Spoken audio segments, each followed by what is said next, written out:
Hello everyone, I'm Alex and welcome to a very special live stream. Hello Interdimensional Media Archive, thanks for coming. Hopefully more people will join. This is going to be a special stream because on this stream I will read the entire Solar Tapes lore. So yeah, that's right, I'm going to be reading 34 pages and 17,000 words. So yeah, it's going to be a long stream. Hello Alu, Okadudo, I may not be here.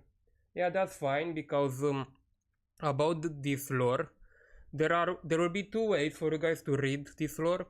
First, you can join right now. You can join the stream while it's being live, and you can just watch the stream and listen to me reading. Or you can watch the stream afterwards. So it's kind of like listening to an audiobook. So yeah, you can read the lore like listening to an audiobook.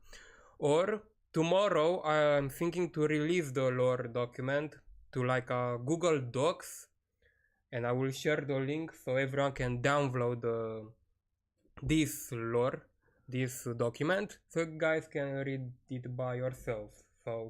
So yes guys, so for this stream I'm not going to waste too much time with talking about other stuff, looking too much at the chat. So yeah, technically this is a stream that I could do by myself without any viewers, but I would still appreciate if some of you guys still join the stream because I don't want to feel alone. So yeah, I don't want to waste too much time, to be honest. And yeah, I'm going to start reading it because I want to finish this stream in like 2 hours. I don't want this to take too much. And I also don't want my throat to hurt, because it might hurt after reading 34 pages. So yeah, I'm going to start reading the Solar Tapes lore, written by Alex Duicu. So yeah, this is the cover that I made a long time ago. This document contains the entire lore of the analog series called Solar Tapes. Thank you for your support. So yeah, thank you guys. So yeah, let's begin. Solar Tapes extended lore. The origin story. Genesis. In the beginning, there was nothing, just an empty universe through which floated energy. This energy was later to be revealed as God to humanity. The pure existence of this energy gives meaning to existence because this energy constitutes the supreme good, composed of happiness and love. For this energy to fulfill itself, it needed to offer what it is to other realities. Thus, the energy began to move light away from darkness, creating a great explosion from which matter emerged. The matter was used to create stars that emit light. Many of the stars were given planets to orbit around them, and only a few of them were given the necessary conditions to sustain a precious gift that can only come from this energy called life. Life is as rare as it is precious, so precious that if you don't take care of it, it can disappear before you know it. The creative energy is of a higher nature than the nature of its creations, so it exists in a transcendent world while finite realities exist in a physical world. Guys, don't worry, not the entire lore document is going to be this philosophical and abstract, but you can see that some of this stuff kind of explain some themes from the Solar Tape series. Life is as rare as it is precious. Yeah, so precious that if you don't take care of it, it can disappear before you know it. See, that kind of explains collection 1, collection 2. See, the themes basically. The origin of evil. For the supreme good to be fully fulfilled, it is not enough just to offer what it has created to its creations, but also to prove that it will not change. Thus another energy was born from it called the supreme evil. This energy, instead of accepting the fact that the supreme good is the ruler of the universe, decided to revolt and try to become the new ruler. Evil tried to tempt good by convincing it to betray its qualities and work together. The supreme good could not accept the offers of the evil, so the two energies fought until the good pushed the supreme evil out of the universe created by it.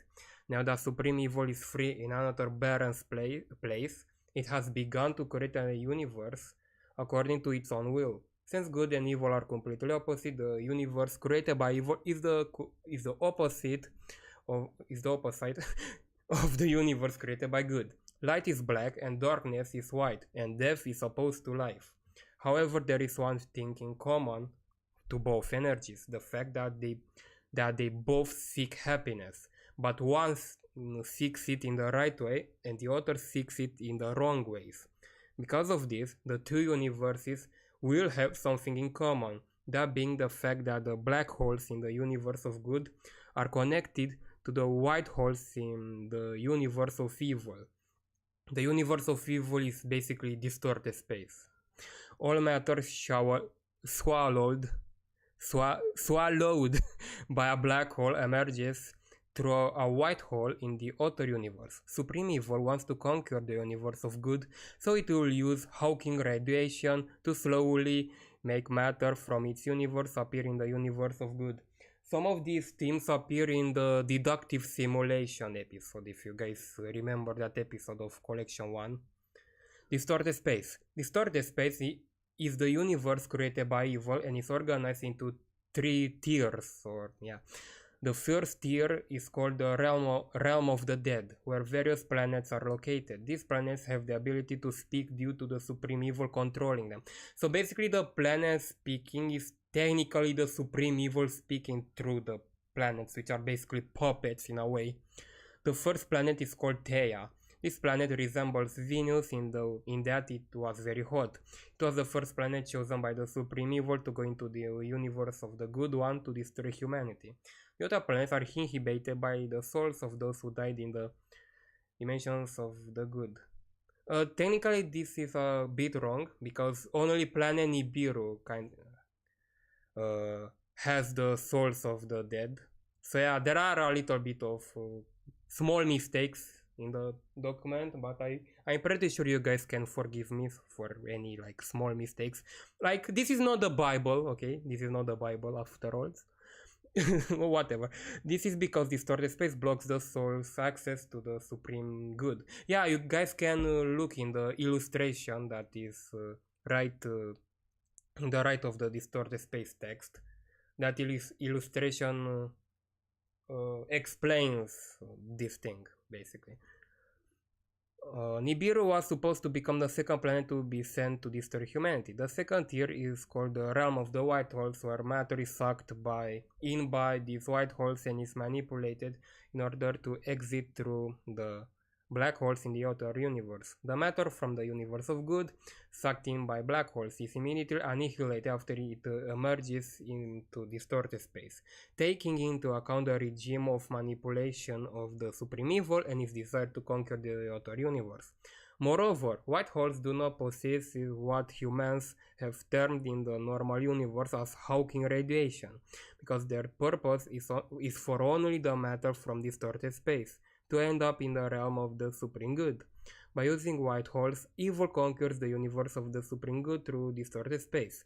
The third tier is called the realm of God, or the realm of divinity, how it is called in the final episode. You know, Arcadian Geek sometimes loves to change the names for no reason. That's why these things happen, because Arcadian Geek change the name, but it's kind of the same thing. And it is where the supreme evil is seated. On his throne, he observes his entire universe and controls it with the aim of conquering. So yeah, all of this is illustrated in that picture. So yeah. The appearance of Earth. The Supreme Good decided to create a solar system consisting of 8 planets, one of which was to be called Earth. This planet was designed to sustain the rare and priceless force in the universe called life. This life was to lead to the emergence of many species of animals, as well as an unique species called humans. Until Earth was formed to meet the necessary needs of life, Supreme Evil decided to send one of its own planets called Theia into the universe of good to collide with Earth. Theia possesses the malevolent powers of evil, and its purpose is to corrupt humans and ultimately destroy the planet, while its universe swallows from the universe of good. The souls of the dead become trapped on the planets of distorted space. The Supreme Good created humans to explore the world created by good, to seek truth and happiness. Because good loves humans so much, and for everything to be well in the universe, humans were left to decide their own fate. Either they choose to do good or they choose to do evil. The Supreme Good doesn't control anyone's decisions, and it also protects the universe from the outside to ensure its privacy. Also, in the universe of the good, there are no tiers because everything is equal. Unfortunately, distorted space, the realm of evil, violates the freedom of the universe created by good. So yeah, the distorted space basically corrupted the normal universe. Here's the story of mankind. Because humans were blessed with the gift of freedom, not all of them chose to do good. Some also chose to do evil, considering that the interior of the planet was influenced by the presence of Theia, which caused humanity to fall in sin. However, the Supreme Good, throughout time, has endowed various individuals with the mission of combating evil and doing good. Many people decided to distance themselves from the Creator and seek happiness through inappropriate means. Others choose to invent various idols to replace the Supreme Good. People no longer believed in the true prophecies but turned to the divination of the stars. Some began to kill in the name of their ideals. Later on, money became the new god of people. After the industrial revolution, humans no longer took care of the planet and started to pollute it in order to invent all sorts of machinery to make their lives easier. Due to political discontent, people began to invent political regimes to elevate themselves in place of divinity, causing even more problems in society. Eventually, people realized that their poor decisions had given rise to a phenomenon called global warming, which will later bring the end of the planet. Alright, this kind of summarized the 4th episode of Collection 1. I forgot how it was called. The astrological predictions. Yeah, I basically summarized the second half of the astrological predictions episode. Technically, it was better if I would have used an illustration from their video instead of wartime safety, but whatever, I guess.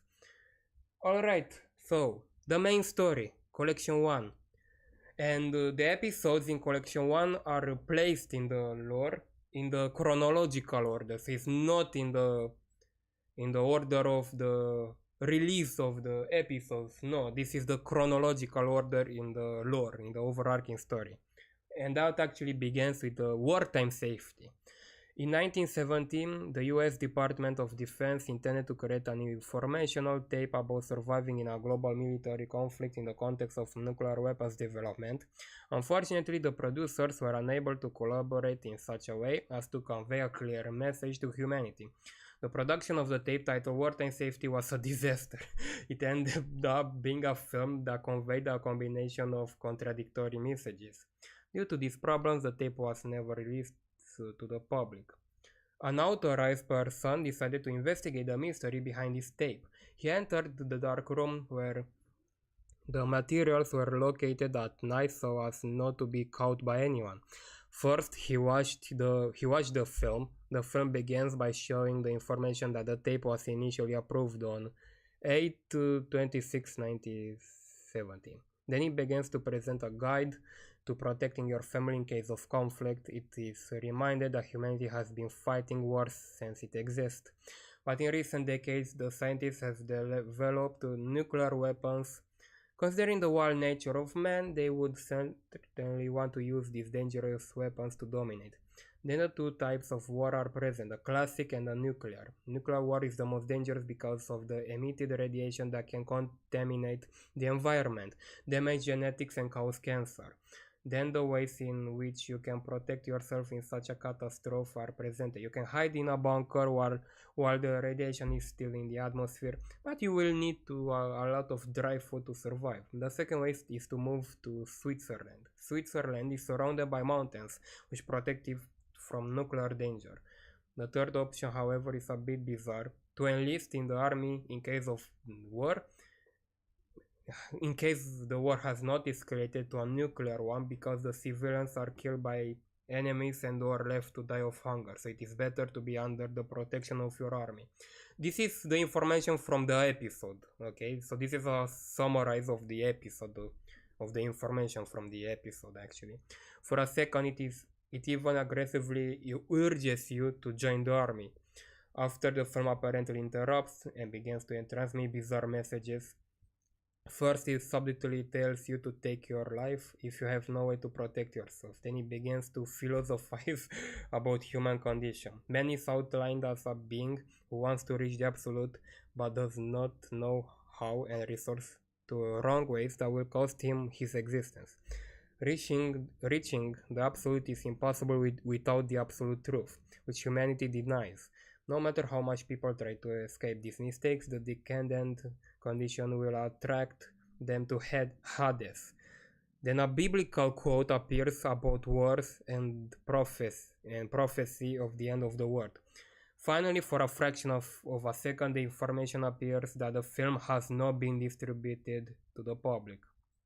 Yeah, this episode was kind of weird. The researcher noticed from watching the film that it seems to have missing slides if you look closely at the slide number in the film. The film can only run the images that the producers put in the film reel. In addition to this, some slides do not seem to have a place in the reel due to contradictory information.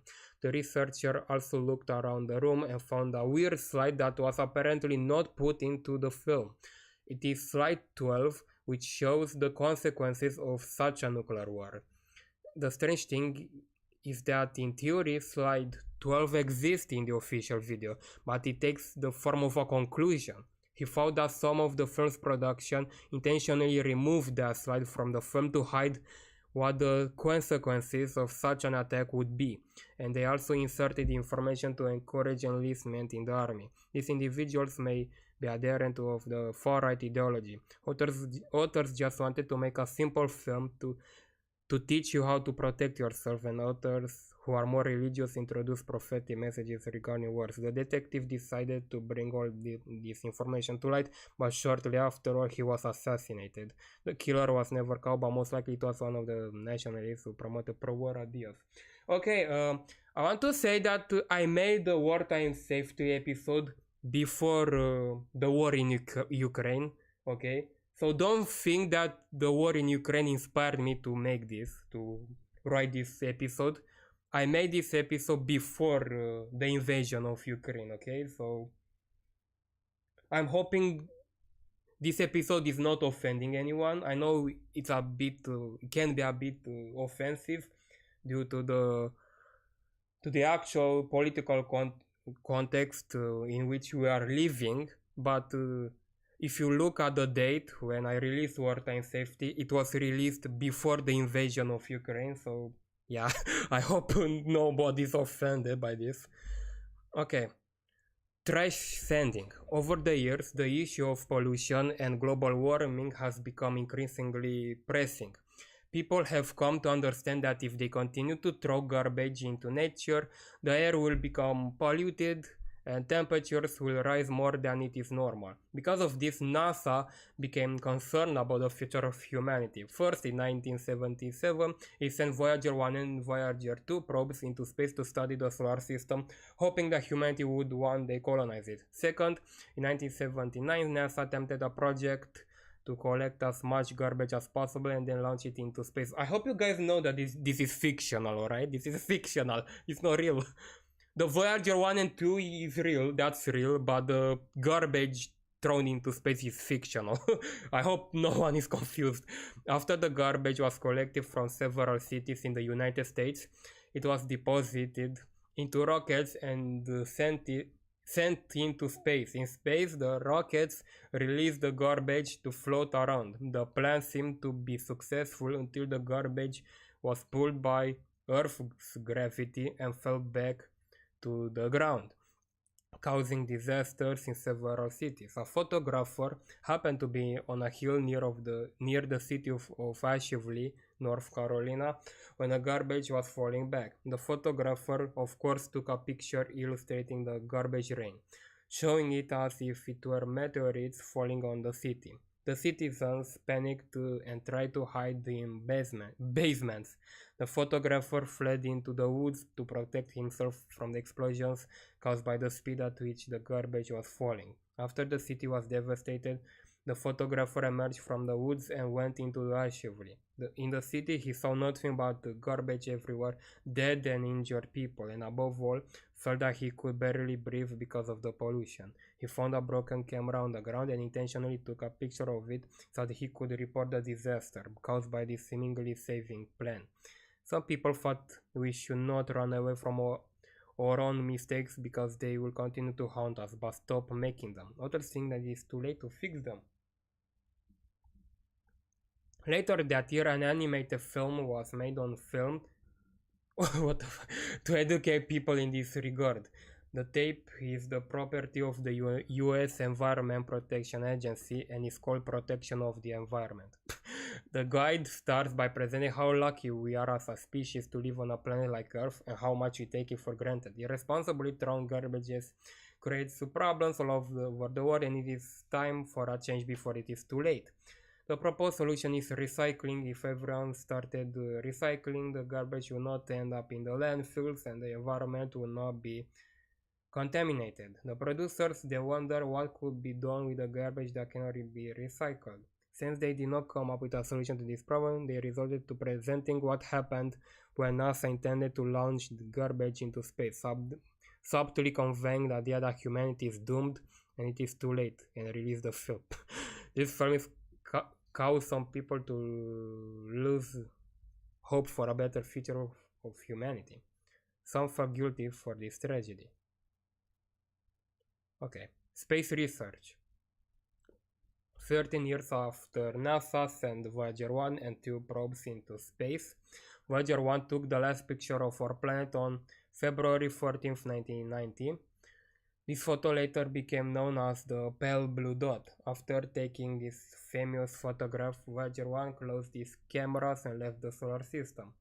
However, something unreal happened that completely baffled NASA. The probe continued to take pictures even though the cameras were closed until the signal were permanently interrupted.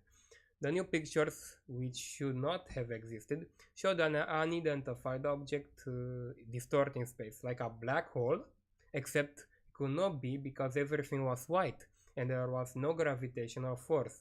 Scientists analyzed the pictures and concluded that the distorted space reflected space itself, making the light black and darkness white.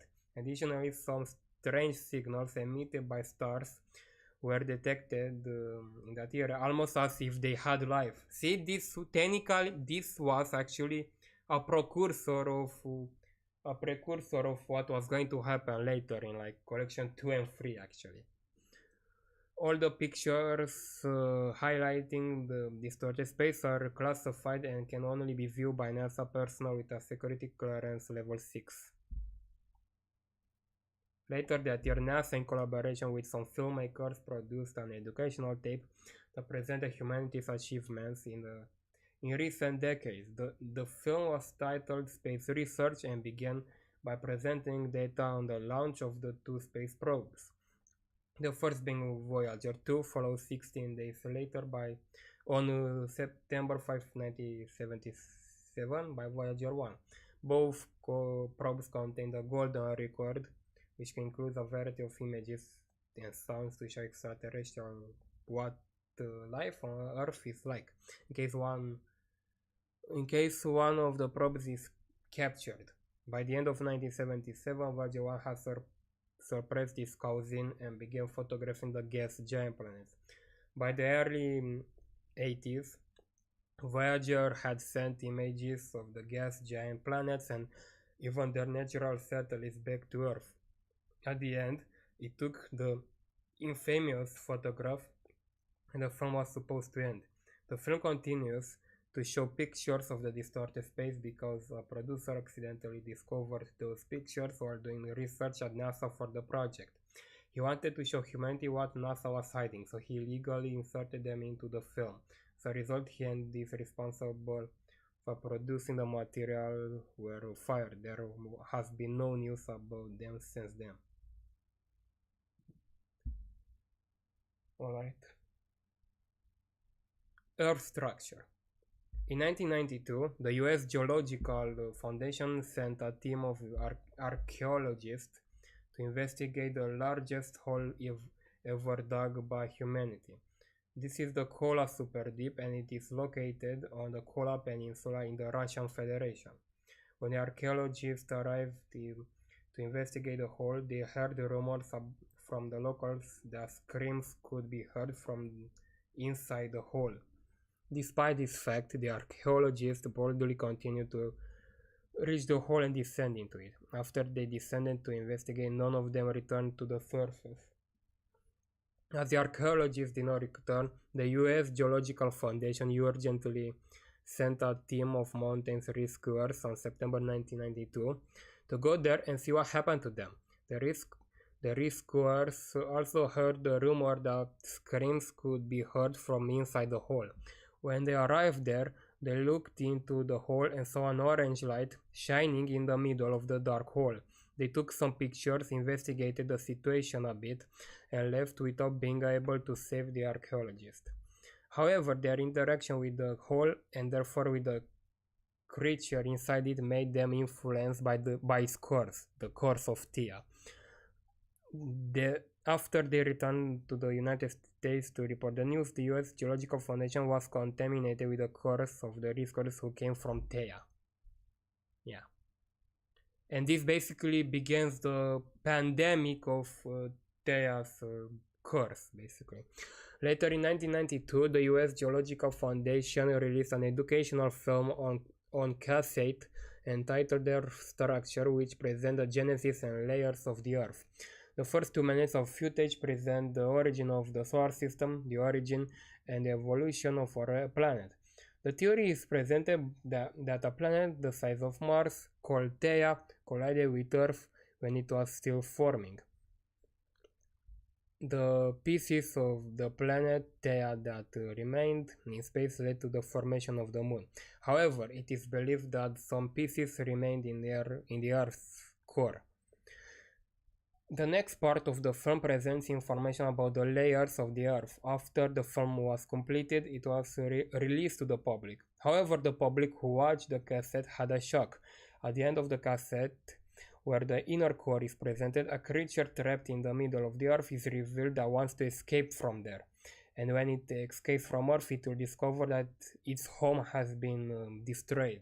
Yeah, this was a mysterious quote, I guess, like a mysterious text that I put from there. What it means is that after Theia escaped, she realized that basically the soul, the soul of Theia, she realized that the planet was destroyed because it collided with Earth, basically. So yeah, so Theia's home, it's basically the planet Theia itself. Basically, that's what kind of represents. Kind of a weird thing that I said. It was meant to be scary. Like I wanted it to seem scary. When I made collection 1, I didn't had any plans to write a overarching story like a lore. So I was writing weird stuff. And now I'm trying to explain those weird stuff because I want them to make sense in the overarching story. Yeah. So yeah. The next part of the film presents information about the layers of Earth after the film was completed. It was released to the public. However, the public who watched the cassette had a sorry, I read them. And when it escapes from Earth, it will discover then its home that has been destroyed. After the cassette stops for a few seconds and then returns to normal. After the phone was released, the cassettes were purchased and then returned due to the error. The reason for this anomaly is because those who made the film contracted the curse of Thea from the foundation members which cursed the film. Unfortunately, what was worse had already been done because all the people who watched the cassette were influenced by the curse of the creature trying to come out of the Earth's core. Those people were to transmit the curse to others, leading to a pandemic of Thea's curse. Space survival. Later that year, some game developers who had contracted the curse were working on a game for the NES console called Space Survival at an unknown third-party company. The company was immediately cursed, including the game. In November 1992, the game was released. In this game, you are the only person left on Earth as the rest of humanity has taken off into space. Your mission is to collect the 5 elements of nature: earth, water, fire, air, and space, so they can be used in the next mission of terraforming other planets. At the beginning, you are next to a rocket, but you go to the right and advance. In the first level, the player collects all elements except space. The majority of elements are collected from the ground, while for air and to cross a lake. The player jumps on the branches of trees. They go up to the top to collect the air, then walk through the tree branches to reach the other side of the lake. After collecting all elements, the player goes back through the trees to reach the rocket. The astronaut puts on their helmet and enters the rocket, which takes off into space. In level 2, the astronaut exits the rocket and has to jump over some platforms to reach the distorted space to collect space from there. The player moves up by jumping on the platform, avoiding asteroids, or even using asteroids to jump to more distant places until they reach the top and touch distorted space. At that moment, the player is informed that our origins have been revealed and it is impossible to escape the consequences of our actions. Suddenly, an orange anomaly emerges from the ground and heads towards the player without any possibility of escape. When the astronaut is touched by the anomaly, which is Thea, the game glitches and shows the game over screen. After the developers realized that the game was glitched, it was withdrawn from stores. Those who bought and played it were contaminated with Thea's curse. Meteorological predictions. As the years go by, humanity is increasingly falling into sin, and the curse of Thea continues to spread while this distorted space, approaches closer and closer to the solar system. Because of this, the supernatural anomalies seem to occur, as if taken from biblical prophecies of the apocalypse. In July 1999, the weather was being broadcast on public 68 news channel in North Carolina. Everything was fine until the broadcast was hijacked with a text saying, "Sign of the end times." The weather reporter resumed, anticipating that it would warm up in the following weeks. The television glitched and repeated the weather report, alarming that the clouds disappeared and the temperature suddenly increased. The bottom bar represented the fact that the sun began to emit purple light, and the effects of this light were unknown. Civilians were alerted to take shelter. The broadcast glitched again, showing mysterious symbols for a few fractions of a second. On Thursday, a white sun and the text "God without temperatures" were shown, symbolizing purity. On Friday, a pink sun, the word love, and a temperature of 6 degrees were illustrated. The number 6 is associated with the goddess Venus in the numerology. I guess, I don't know. On Saturday, a shining yellow sun with no text and a temperature of 777 degrees were represented. 777 is a symbol of the Sabbath day, the day sanctified by God in the Old Testament. On Sunday, a red sun, the word space, and a temperature of 0 degrees were shown. Sunday corresponds to the day of the sun god, representing paganism and sin. Space emphasizes that humanity will colonize space precisely because of its own sin. Monday is revealed with a black sun, the text void, and a temperature of minus minus infinity degrees. Monday emphasized the condemnation of humanity to weekly work, and the black void and non-existent temperature emphasized the fate of humanity. Annihilation. This is some weird philosophy. I can't believe that you write this weird stuff. After this scene, footage received from different witnesses is broadcasted. The first scene shows a person outside who witnesses the sun changing to purple. The second scene shows a person on the beach as the sea turns into blood. The third person from the moon turning into a bloody moon. At the end, the water is shown in a glitchy way. The sun symbol is purple, precipitation, humidity, and wind are non-existent. The temperatures are terribly high, the water is blood, and the text on the bar says that the world is experiencing end times as prophesied in the biblical prophecies of the apocalypse, and it glitches again and the broadcast returns to normal. After the world watched the program, they looked out the window and could feel something was not right. The meteorological anomaly was real and cost many people their lives. During the anomaly, a person took a picture on the beach, the Atlantic Ocean, which turned out to be bloody. The person was hospitalized and diagnosed with cancer, most likely due to the purple light emitted by the sun. Religious people warn that these disasters occur because humanity has not repented and the end is near.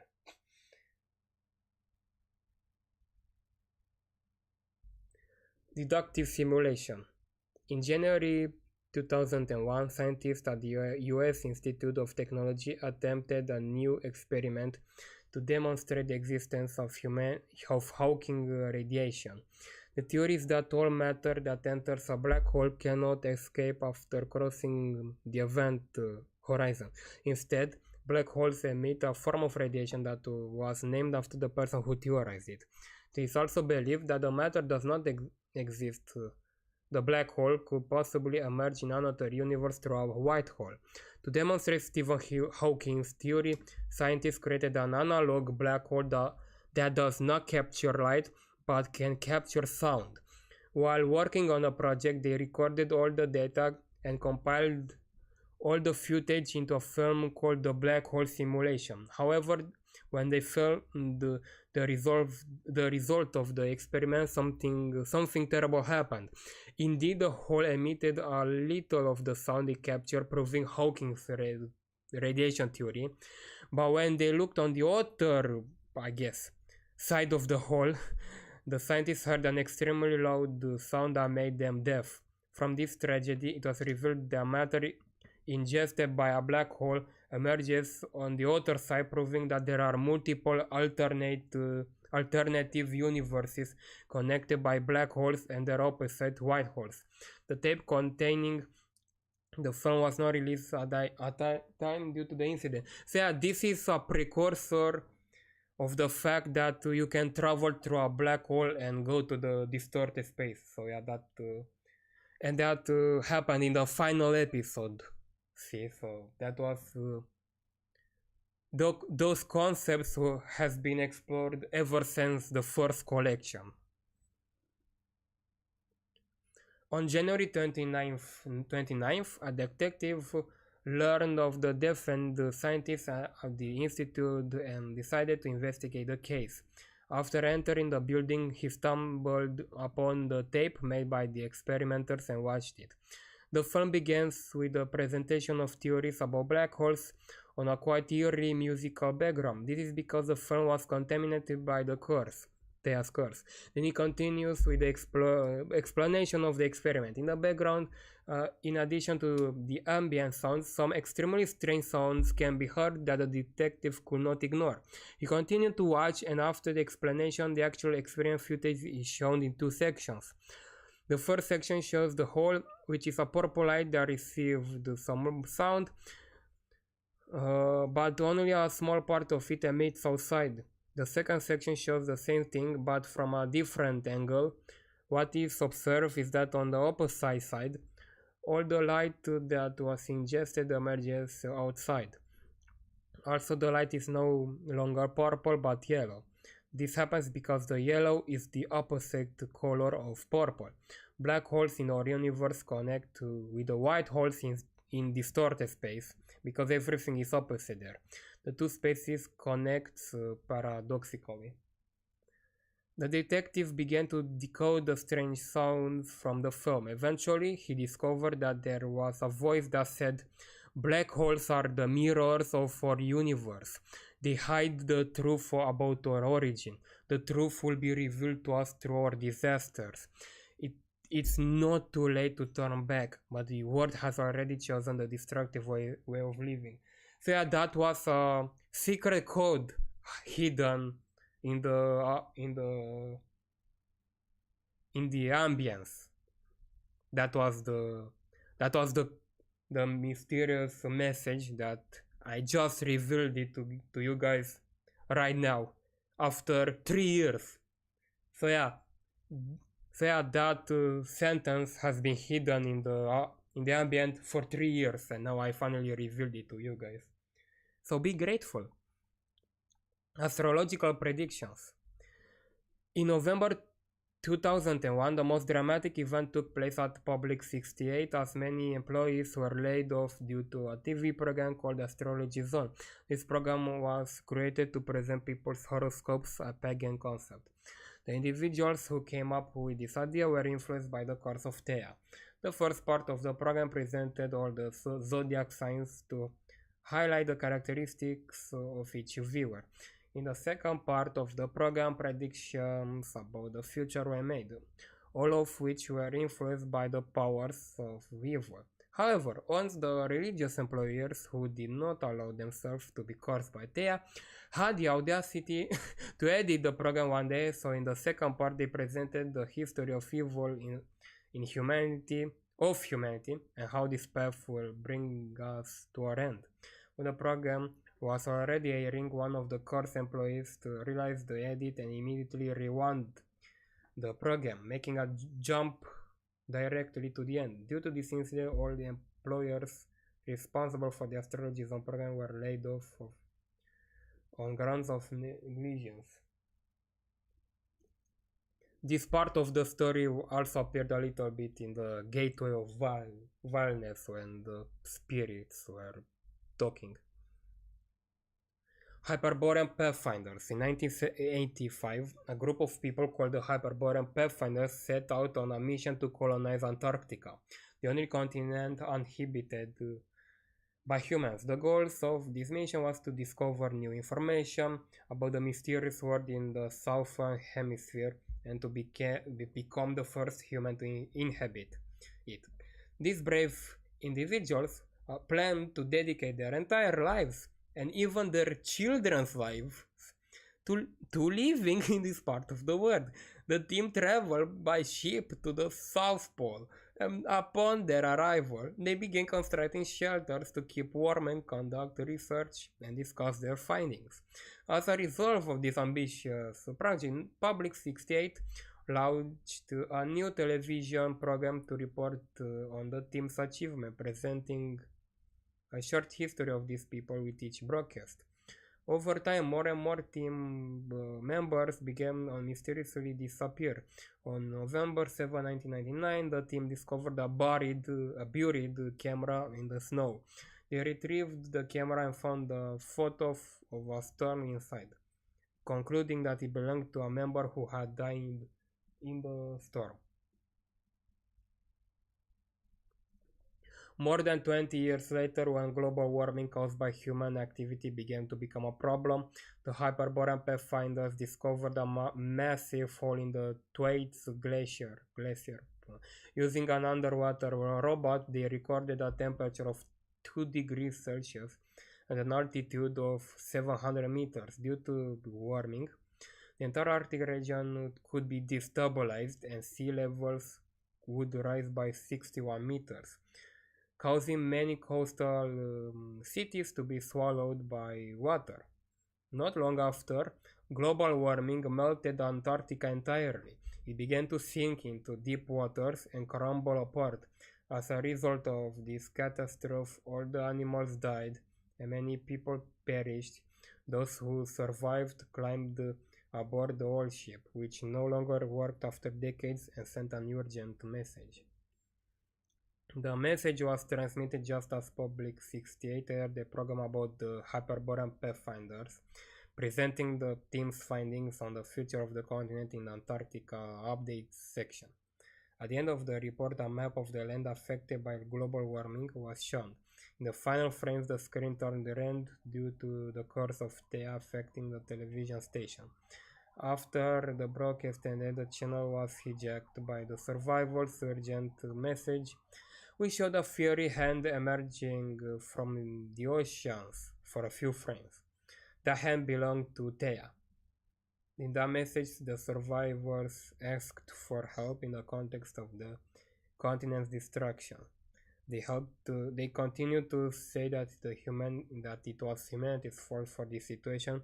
If people had not caused so much harm, such as polluting nature, this catastrophe would have never happened. Hi Analog Zone, thank you for joining. Fortunately, those who survived the disaster were rescued shortly afterward by mountaineers and airlifted ones out. As they flew away, someone took a photo of what remained of Antarctica. Some melted islands with an orange light burning in their midst. That light was the proximity of Thea to escape from Terra. Celestial Exodus. Over time, people have become increasingly aware that Earth will no longer be inhabitable due to global warming.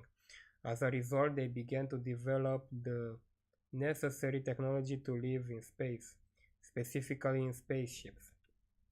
People built a spaceship for each country on the planet, and they were distributed among them based on nationality.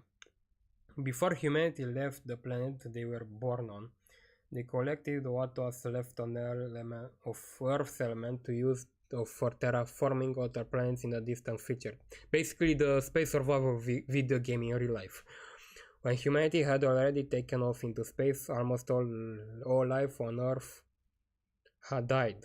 Temperatures were terrifyingly high and the seas were evaporating. Spaceships floated close to Earth's atmosphere. Sometimes before the year 2090, people created a mass media network called the Humanitas Network to connect with each other. The Humanitas Network is essentially the internet adapted for their situation. Through this unique network, people can connect to information, communicate, and do what they could do when they were on Earth. The basic idea of this unique network is to bring unity to this already divided species by all the damage caused.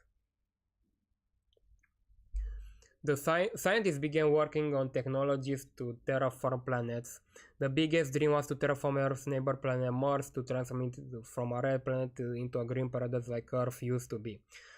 Then the plan was for humanity to colonize the entire solar system and take control. Unfortunately, an alarm signal came unexpectedly. It was discovered that something dangerous was about to emerge from inside the ruined planet, posing a threat to humanity. It could be observed how Earth was going to break into pieces like an egg, while its surface melted away.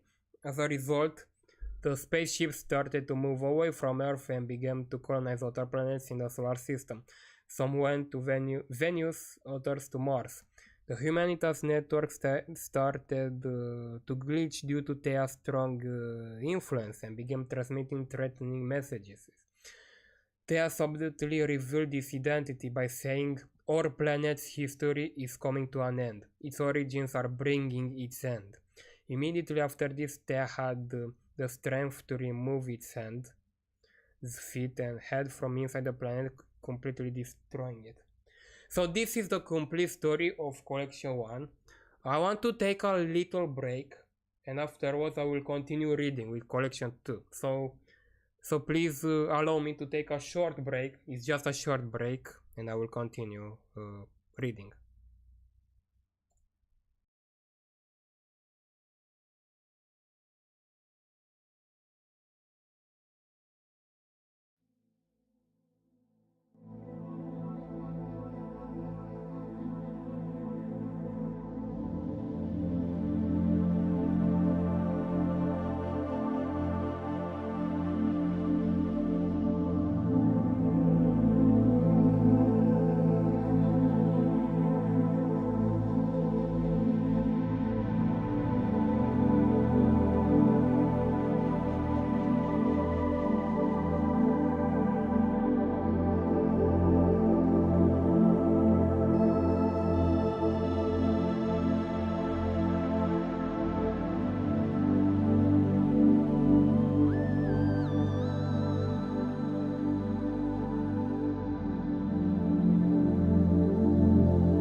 Alright, I returned. Alright, let's begin with collection 2. Colonizing. The spaceships began to separate, settling on other planets within the solar system. Humans managed to partially repair the Humanitas network and reconnect.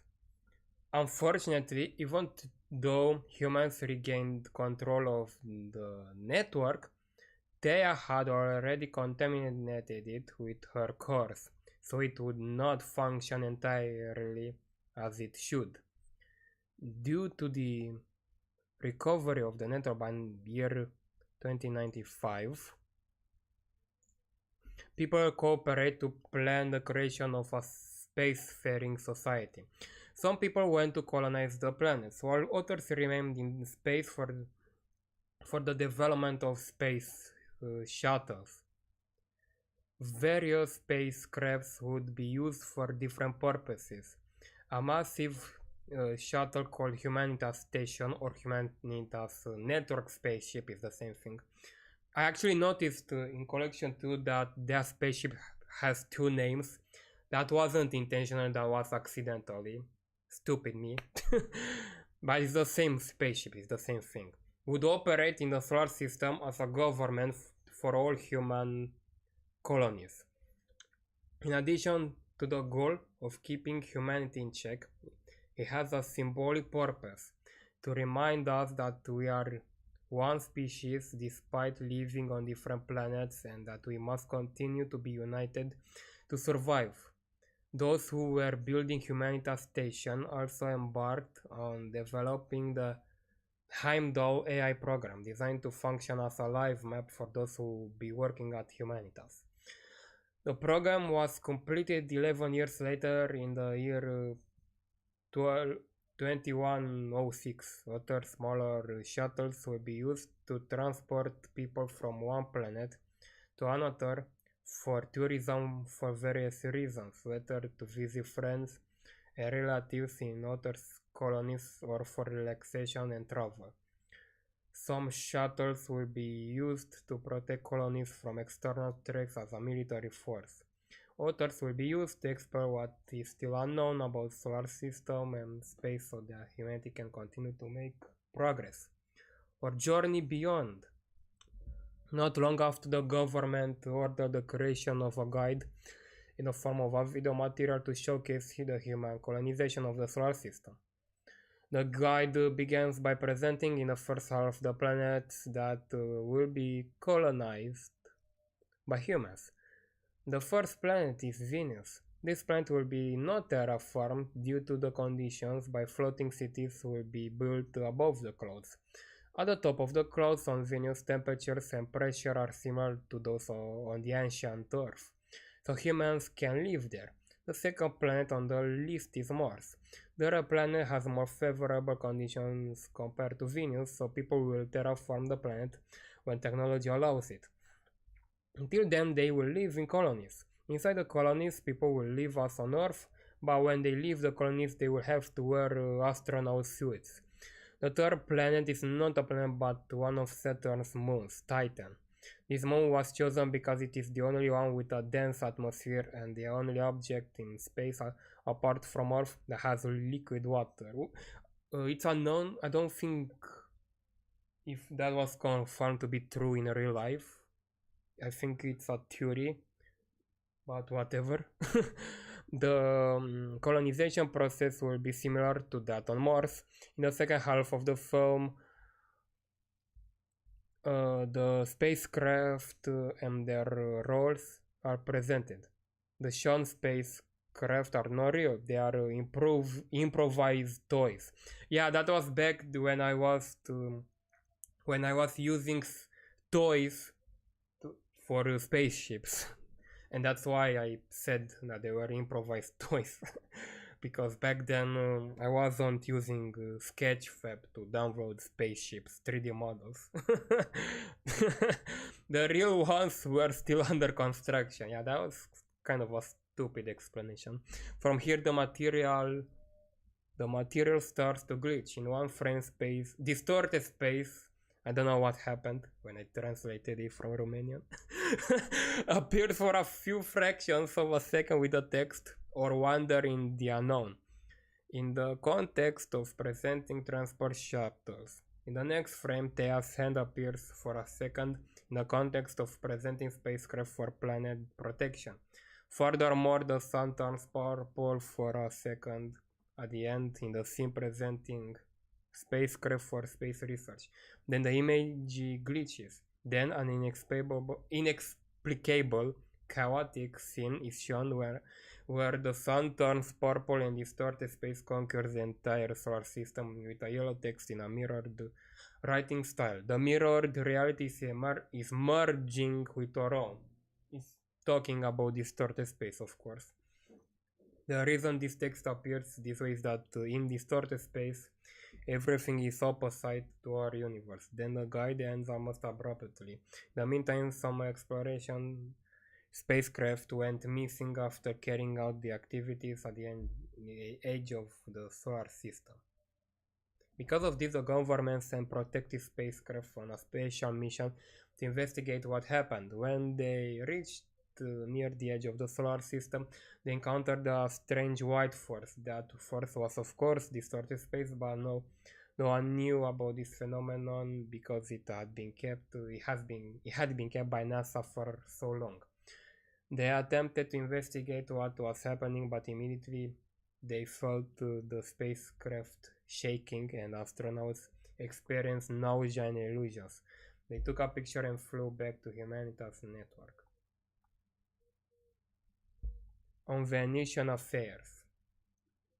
When some of the spacecraft arrived on Venus, people managed to adapt easily to the new lifestyle as they still lived in larger spacecraft designed to function as floating cities. The completion of these colonies took place around the year 2110. In these cities, airports were built for transportation to other floating cities or even to the other planets, cinemas, places for various attractive activities, and of course laboratories. People started installing various cameras for filming across all the colonies and even through the planet's atmosphere between the other colonies. The reason is that the Venusians created their own specific television called Venus TV, where everything happening on the planet is broadcasted. Through all these things, the Venusians have created a society based on science, technology, and philosophy. Then it's so freaking long. Unfortunately, this Venusian world will not last indefinitely as Theia swam through space to reach Venus. It entered the planet's atmosphere on a side where the Venusian colonies were not present, avoiding detection by protective spacecraft. Thus, no one was aware of the creature's arrival. In September, during the Venusian spaceship race tournament, where 5 athletes competed in a race through Venus's atmosphere from one city to another, Theia approached menacingly and began to affect them. On September 15, the green spacecraft disappeared when it entered the clouds, where it was struck by lightning. The lightning originated from Theia. In the end, only 4 athletes finished the race, as the 5th one died in Theia's clutches. When the final rankings were displayed on television, the 5th place showed no name, then the image glitched. This was because Theia had started manipulating Venus TV. The next day, on September 16, there was a spaceship launched at the airport. These ships were supposed to reach Mars, but after takeoff, they suddenly lost all their fuel in the air and crashed. The last thing the poor people managed to see before they died was a kind of firestorm in front of their eyes. The live TV broadcast abruptly cut off because Theia was trying to hide. However, the Venusians realized that something had visited the planet and started investigating the issue. On September 17th, the day when scientists were supposed to present some achievements on television, they proposed the theory that the reason the last athlete disappeared inexplicably and the 2 transport ships suddenly fell was due to a creature that arrived. Scientists realized that this entity is composed of plasma and elements unknown to humanity, haunting amongst the colonies in the atmosphere Scientists are doing their best to find solutions to protect the Venusian society from the creature's danger. Towards the end of the broadcast, Thea briefly showed his hand, then abruptly cut off. Thea began to attack Venus TV even more to make it malfunction completely. On the last day of the Venusian colonies, September 18th, Thea began to ruthlessly attack all the colonies.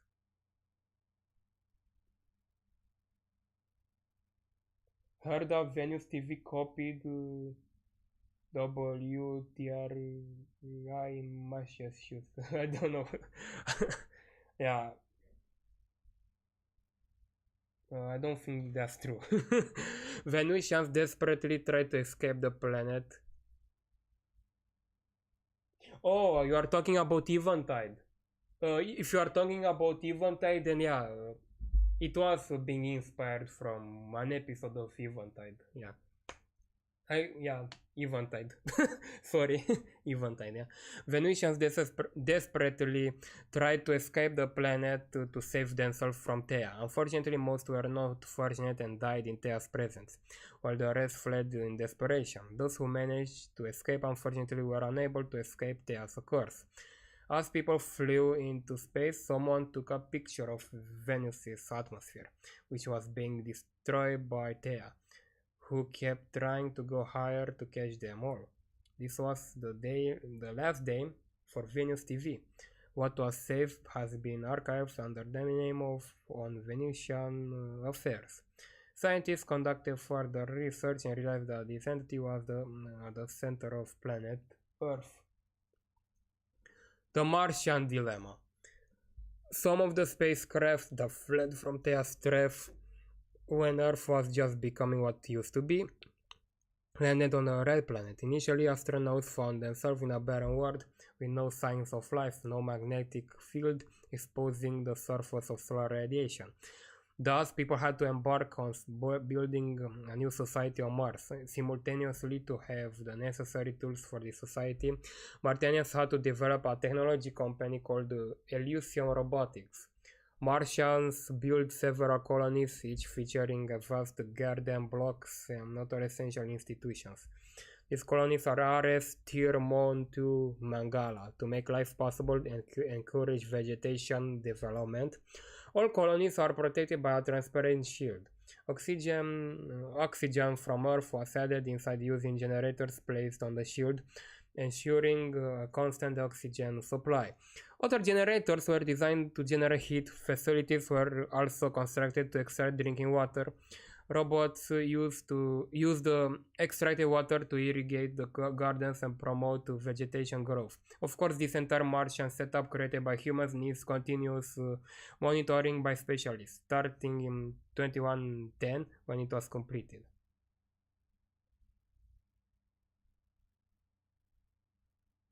I don't know. I don't know, honestly. I don't even remember. I don't remember the entire lore, I'll be honest with you. This lore is so huge that I don't know, that I don't remember every single detail. One morning, a security guard came to work to inspect how things were going in his colony. Ares. First, he checked the drinking water extraction facility where everything was running smoothly.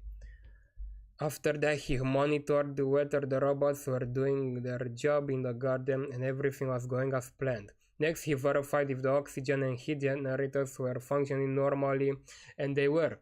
The last but not least check was for any external threats to the colony. In a distance, two spacecraft could be seen approaching the colony, but they were disregarded. Those spacecraft belonged to the survivors from Venus. They headed towards Mars, hoping to find a better life there. Unfortunately, they were already affected by Thea's curse, which was destined to cause further dilemmas on the planet Mars. On the second day, due to the fact that Venusians had started spreading the curse throughout the Ares colony, when the inspector came to work to supervise the colony, he immediately realized that something was wrong with the water extraction facility and the transmission was abruptly interrupted. The Health Department of RS colony issued a state of emergency. A toxic substance unknown had been discovered in the facility, contaminating the water. An order was given for all RS colonists to flee to other colonies for spacecraft until specialists could fix the problem. The problem was much more severe than it already was because the substance came from Thea's curse. The substance began to appear in multiple places in the colony, and other machinery began to malfunction. Recordings were found from various specialists who tried to solve the problem but were missing. In the first video, someone walked through a building until they opened a door, seeing something terrifying on the floor. It looked like some kind of liquid. Then a recording of someone descending in an elevator, but the light turned yellow and the elevator fell. Finally, someone walking outside past a building to the back door, but a yellow light appeared through the door. That terrifying liquid was on the wall, so it is clear that it's semi-solid liquid. Meanwhile, because the generators were not functioning correctly, the oxygen and heat levels started to rise. Surviving specialists sent an urgent help message to Humanitas station, Humanitas network spaceship, for more assistance. Those at Humanitas transmitted an audio message to the RS colony.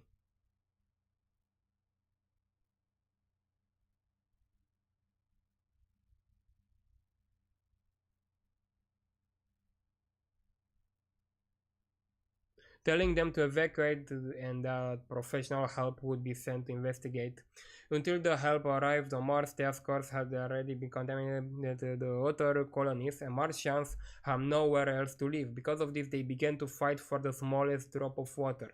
This halted the protection of the planet Mars by protection spacecraft because soldiers had to get involved in the war.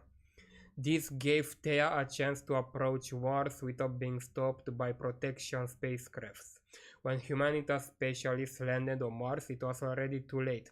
They had no choice but to watch the war like a show. Some of them stayed on Mars and began filming the disasters, thinking that something could still be done. Others decided it was a lost cause and fled before Thea dominated the entire planet. In space, astronauts could observe something that seemed like flames emerging from the planet's atmosphere.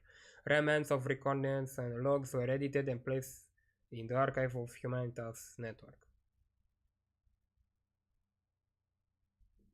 Can't believe it's been 2 years since Judgment of Titan was leaked.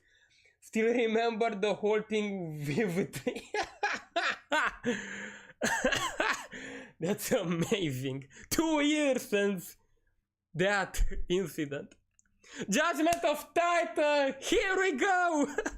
As Venus and Mars had been colonized, another set of spacecraft colonized Saturn's moon, Titan, as it contains liquid water within.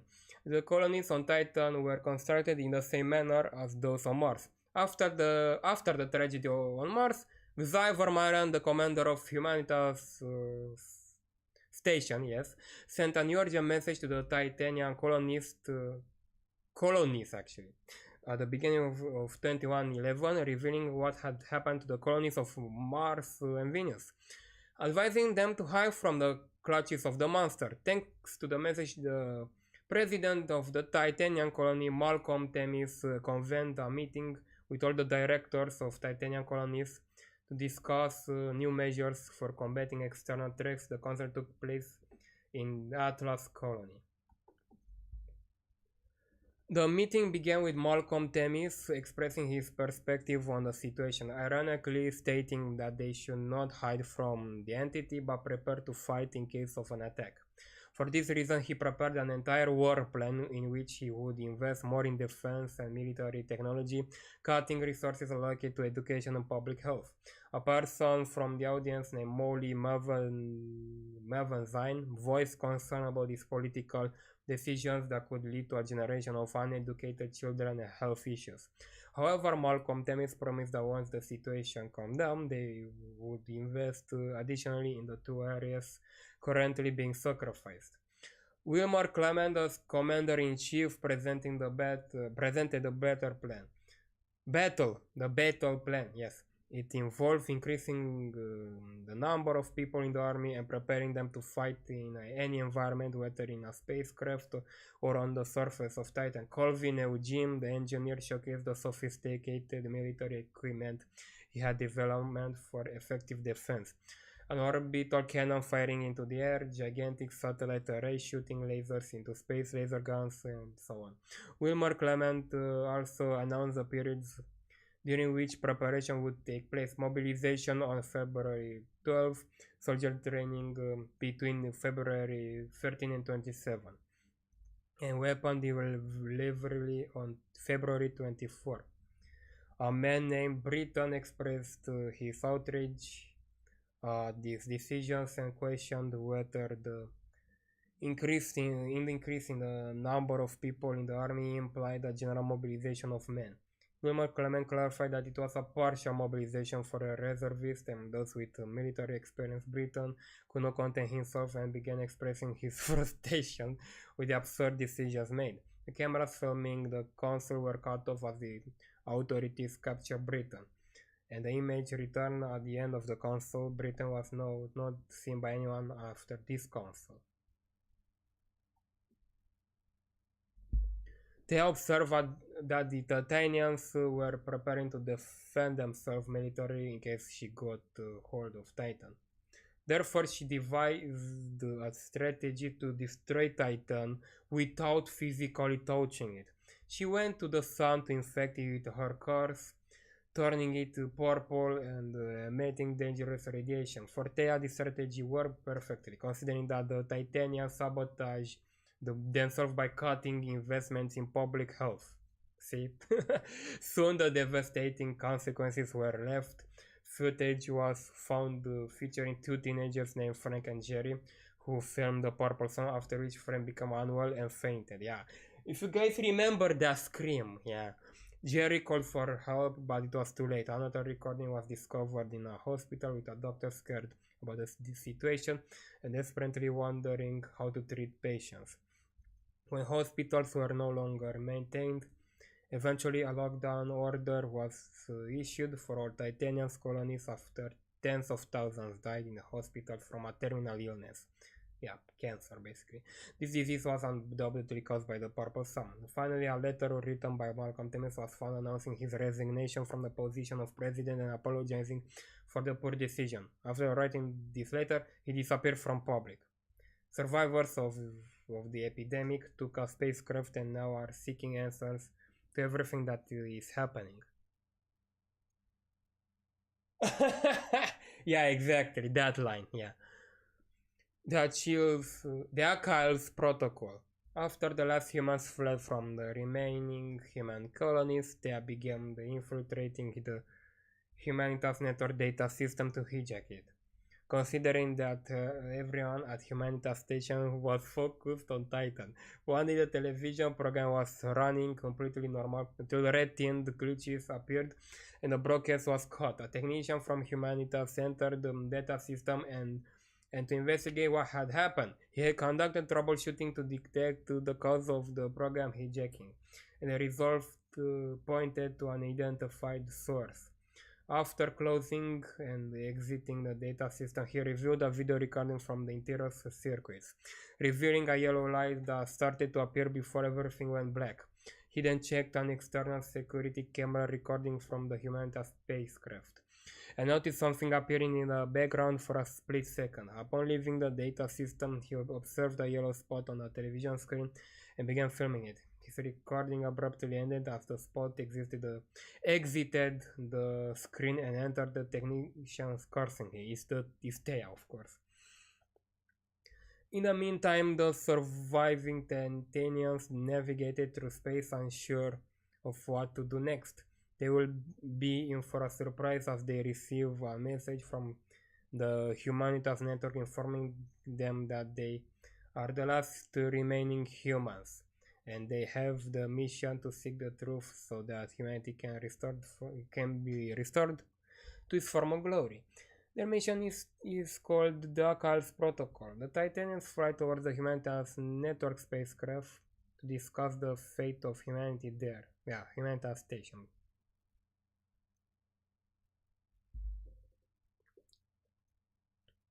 His faithful servants.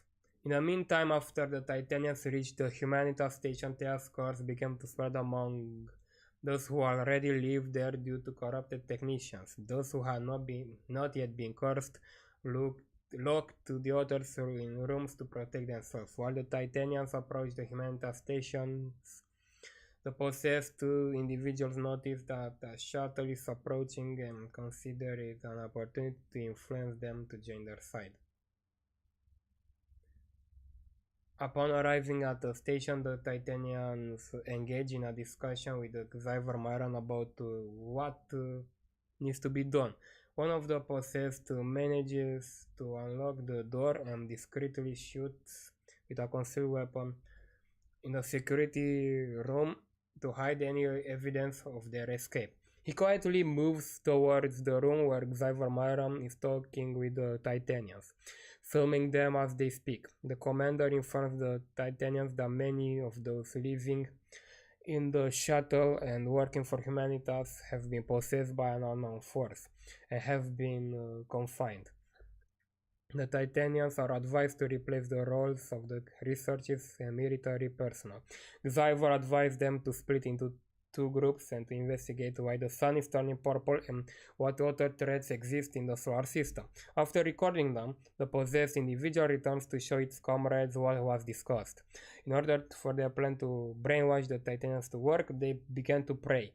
They light a fire as according to their beliefs, and fire will elevate their prayers to the divine. After finishing their prayers, some of them approach the Titanians pretending that nothing is wrong, so they can secretly curse them on behalf of Thea. The Titanians were not actually possessed but received bad luck from Thea. A technician from Xyver Myron's team who had not been caused by Thea managed to find recent footage from various sources in the shuttle and decided to edit them to see what he could detect. The conclusion is that some strange events are happening that could lead to significant developments for humanity.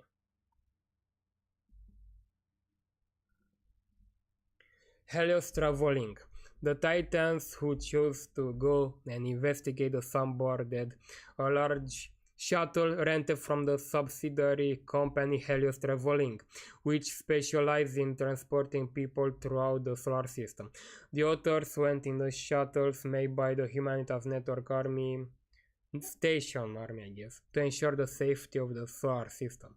The Titans on the research mission took off from Humanitas Station to approach the sun. In the shuttle one of the travelers filmed the entire journey to have this mission in the archive. During the journey, the Titans are guided by an artificial intelligence program named Tourismate. The shuttle travels at half the speed of light, so they can reach near the sun in about 8 hours. The shuttle will slow down when they reach the asteroid belt to avoid accidents. Then a structure of the sun is presented. The sun is composed of 6 layers, those ones. After the educational materials, some entertainment materials are broadcast. The Maximum Fantasticus Bombasticus show is presented, in which the host Popper Pumpernickel asks the contestants questions about planet Earth. Those who produced the show were affected by Thea's curse, so the show ended by presenting some suspicious details and then abruptly ending. After the show, when reaching the asteroid belt, footage will be shown outside the shuttle with the asteroids floating alongside. After the asteroid belt, images of Mars, Earth, and Venus destroyed by Thea will be shown, although the Earth was entirely destroyed. After the shuttle gets considerably close to the sun, a mechanism analyzes the sun and detects that something is wrong. The particles from the core of the sun are not the ones that should have been. They are unknown. Then it is seen how the sun turns purple and begins to emit dangerous radiation. The Titanians are forced to move away urgently from the sun to avoid getting sick. They send a distress message to the military shuttle. They receive the help message and even the recording from the shuttle from a very long distance.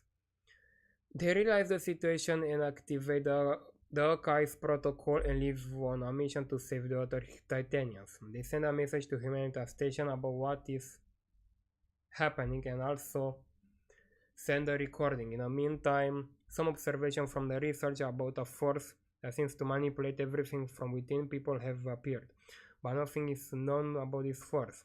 Also, those from Humanity Station have published a picture of distorted space that reached the solar system.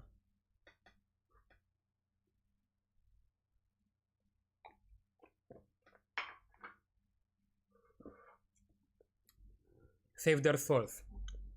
The Titanium military has announced the Archives protocol to go and save Titanium researchers who were trapped near the sun that turned purple and emitted dangerous radiation.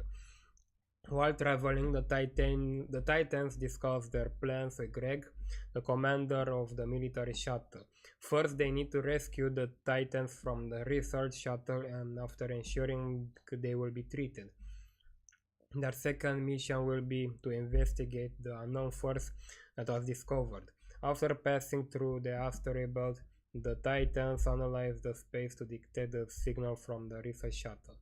They use the teleportation technique to quickly reach the shuttle and bring it back to Humanitas, without the Titans being too affected by the radiation. After successfully teleporting the researchers shuttle near Humanitas Station, both shuttles return. The Titans affected by radiation are examined and treated for diseases caused by the radiation. After doctors fought to save as many lives as possible, they had a discussion about the situation. The sun emits an unknown radiation that causes terminal diseases in humans, as happened before with Titan, before people had to leave the colonies. And this may be linked to the force that seems to dominate the universe. Some analysis theorize that the disease originates from another universe. All the footage from the mission has been edited into a documentary. The next stage of the Archives protocol is for people to discover what this force is, hoping to unravel the mystery behind the universe and the human condition. For this reason, the Titanians, enter the military shuttle and set out in the search of the Absolute. His name was Popper Nickel. For 2 years I thought it was Papa Nickel. Save their souls. My latest video. Have you seen? I remember. Thank you, Analog Zone, for the memes. Thank you. Gaze of Heimdall. The goal of the second mission in the Archives protocol is to finally uncover what caused all the phenomena that nearly destroy humanity. Greg, the commander of the military shuttle, along with the Titanians, is considering conducting an analysis of the activity in the solar system to identify any suspicions using the new artificial intelligence named Heimdall. This AI has been developed over 11 years, starting from the year 2100 by the teams at Humanitas Station. Greg noticed that right next to the sun there is an object that cannot be identified. Therefore, the Titans send a satellite to the sun to try to investigate the unidentified object. When the satellite gets close to the sun, it starts to orbit around it to find the unidentified object, but immediately a force takes it and destroys it. Fortunately, the recording reaches the military shuttle for analysis. Greg realizes that the unidentified object is a monster. He renames the object Sorter and analyzes the monster. The analysis reveals that it has malevolent powers such as manipulating matter, spreading psychic influence, and causing mass destruction. This means that the monster is responsible for the sun emitting deadly radiation, of course. The only interesting thing is that it is composed of unknown elements, which is why it cannot be identified. This raises questions about the origin of this monster, so scientists have decided to analyze the history of the solar system activity to see how this monster ended up here. Going back to April 2, 2111, they observed that the monster was near Humanity Station, meaning that it is responsible for the database hijacking from the Archives Protocol episode. Going back to February 5, they observed that the monster is near the sun when the sun transmits proper light and radiates the surface of Titan. Yeah, that explains the judgment of Titan. Going back even further, they realized that this monster is the same one responsible for the destruction of planets Mars and Venus. Going back even further, they observed something bizarre. The monster and the moon are practically one and the same, and it is seen how the monster actually collided with Earth billions of years ago when it was still forming. This proves that the Earth This proves that the monster that has haunted humanity for so long was in fact planet Theia, which also led to the birth of the moon. Now people know that the monster has been Theia all this time. Now they need to identify where this planet came from, which apparently is a living being. As such, I think cannot exist in this universe. Therefore, Greg goes back even further to see where Theia came from, and from what they observe, it came from a place outside the solar system that cannot be identified. Logically, the decision is made to send another satellite to investigate what is in that region that cannot be identified. While leaving the solar system, the satellite began to feel the influence of a force causing the image to glitch. The satellite started to slow down as it functioned increasingly poorly. In the background, something white slowly appeared. Meanwhile, it came across a satellite that looked black instead of white. The satellite analyzed the files inside the object and found that it was Voyager 1 satellite sent into space in the 70s, whose connection was interrupted in the 19th. In the files, they could see some strange pictures of white space and even some information about what that white space is. It's actually distorted space. After the reckoning it cuts off, distorted space has entered the solar system, finally. You are welcome. And finally, the final episode of Collection 2, Catalyst of Change. Distorted space conquered the entire solar system, including Humanity Station, so everything began to function according to the rules of this universe. Everything is reversed, the light is black and black is white. Also, all media instruments are now digital instead of analog. Everything is confusing, and the few remaining survivors have no idea what is happening. Commander Xavier Myron proposed to everyone to fly through the space first and explore this new world to see if they can find something that might help. While traveling and researching, they receive a signal and try to trace it in source. Eventually, they discover a planet. They are shocked to find that the planet can communicate through their spacecrafts. Simultaneously, the planet doesn't understand what these space vessels with living beings are. The planet tells them that they have no business being in this place, as it is reserved only for planets like itself. However, Xavier Myron decides to go to the planet and asks Greg to step into the planet and explore. Greg will have a camera installed on his suit so that Xavier can see everything Greg sees to ensure he is okay. Greg is teleported to the planet and begins to explore it until he encounters the soul of a deceased person. The soul tells him that they arrived here after descending into the core, a super deep hole in 1992 and meeting Theia. The soul warns him that Theia intends to destroy and possess as much as possible to fulfill the plans of a much bigger plan. Yeah, it's Alexander. I don't know why I haven't specified his name, but it's Alexander.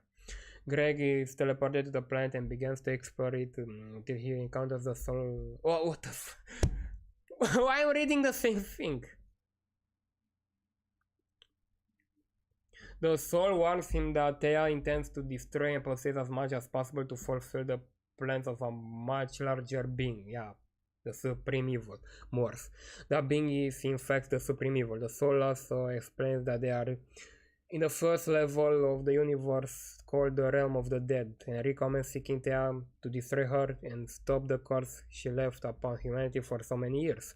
Greg tries to find out from the soul who the much larger being mentioned is, but she cannot provide details for fear of repercussions. It was too late, the soul was taken by the being. Greg returns to the spacecraft. Xavier decides that they have nothing to do but to follow the soul's advice and travel further.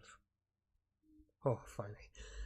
After some time, Xavier observes that the stars are no longer visible and they seem to be in an apparently empty space. This confuses the travelers, but they decide to analyze space to see if there is anything invisible hiding. They realize that they are not alone. The area is full of white holes.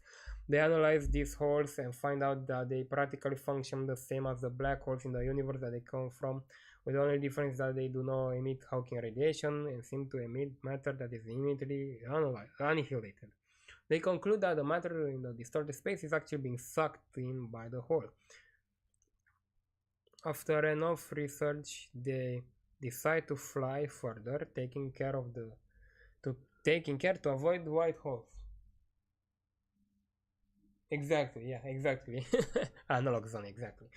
After some time, they can find that Thea appears in the front of them and communicates through the spacecraft. She tells them that they are not allowed to cross this line. The spacecraft begins firing lasers while trying to defend against Thea until the people decide to flee to prepare a battle strategy. Xavier suggests that someone needs to go with a spacecraft carrying a nuclear bomb and detonate it in the core of Thea and kill the being and eliminate the curse. Greg sacrifices himself and is determined to do this. Thus, Xavier returns with a large spacecraft to confront Thea and distract her attention while Greg flies towards the core of Thea. Greg informs the Xavier that he is already penetrating the core. Xavier decides that there is no longer any point in fighting Thea and leaves again.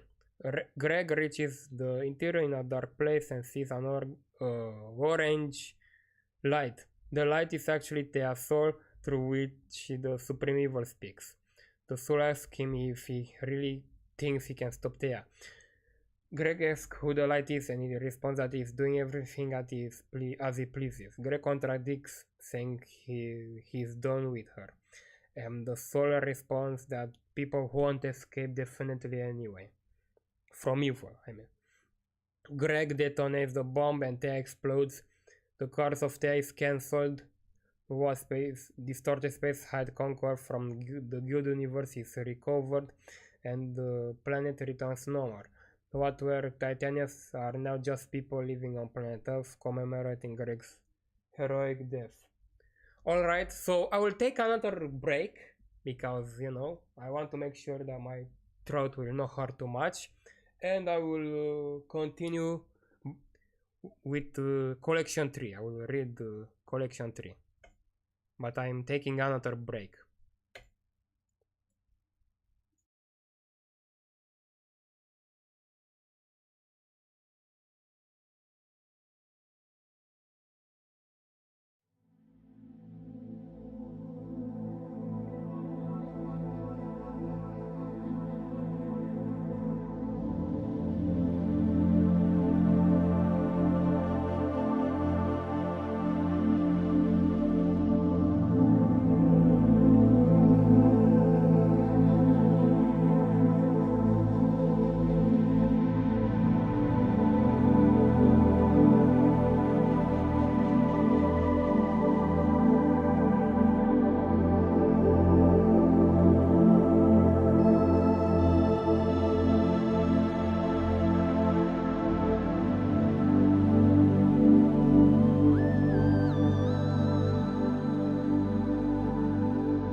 Guys, I hope you understand the thing with Thea. No, she's not necessarily female, it's just a mistake. Because I originally wrote the lore in Romanian and I translated it, and there are some small mistakes due to the difference between Romanian and English. Okay, so no, chill out, guys. They are just small mistakes.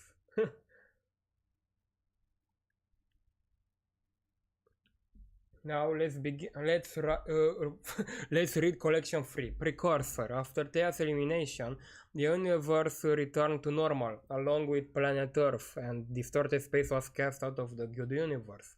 The Supreme Evil, disappointed by Thea's failure, speaks with Planet Nibiru about the next plan to destroy humanity. Humans have already learned the nature of evil and its consequences, so they will learn from their mistakes, and everything they will do will be for the common good. Because of this, in the year 2112, Planet Nibiru will be secretly sent to the edge of the solar system to affect it, especially Earth, through the interaction of the souls on the planet with Earthlings. Since Thea is dead, distorted space will be guarded by other planets. Greg's souls remain trapped in the core of the Supreme Evil and cannot communicate with anyone. Rise of Nadir. Meanwhile, humans began to adapt to life on Earth and reform the countries that existed before 2019. In 2135, Greg's son Brian establishes an artificial intelligence company called Nadir with the purpose of preserving the technologies and artificial intelligence developed by humans during space colonization, as well as advancing them in the name of knowledge. Additionally, Brian aims to develop new AI software and various types of robots. Brian has multiple personal motivations for this project. On one hand, he has a vague memory of some absolute entity but can no longer recall exactly what it was about, and he hopes to uncover the truth through technological advancements. On the other hand, he strives to make his parents proud through his achievements. Unfortunately, Brian's adventures will eventually be influenced by the malevolent souls from the planet Nibiru, which will be used by them to harm humanity.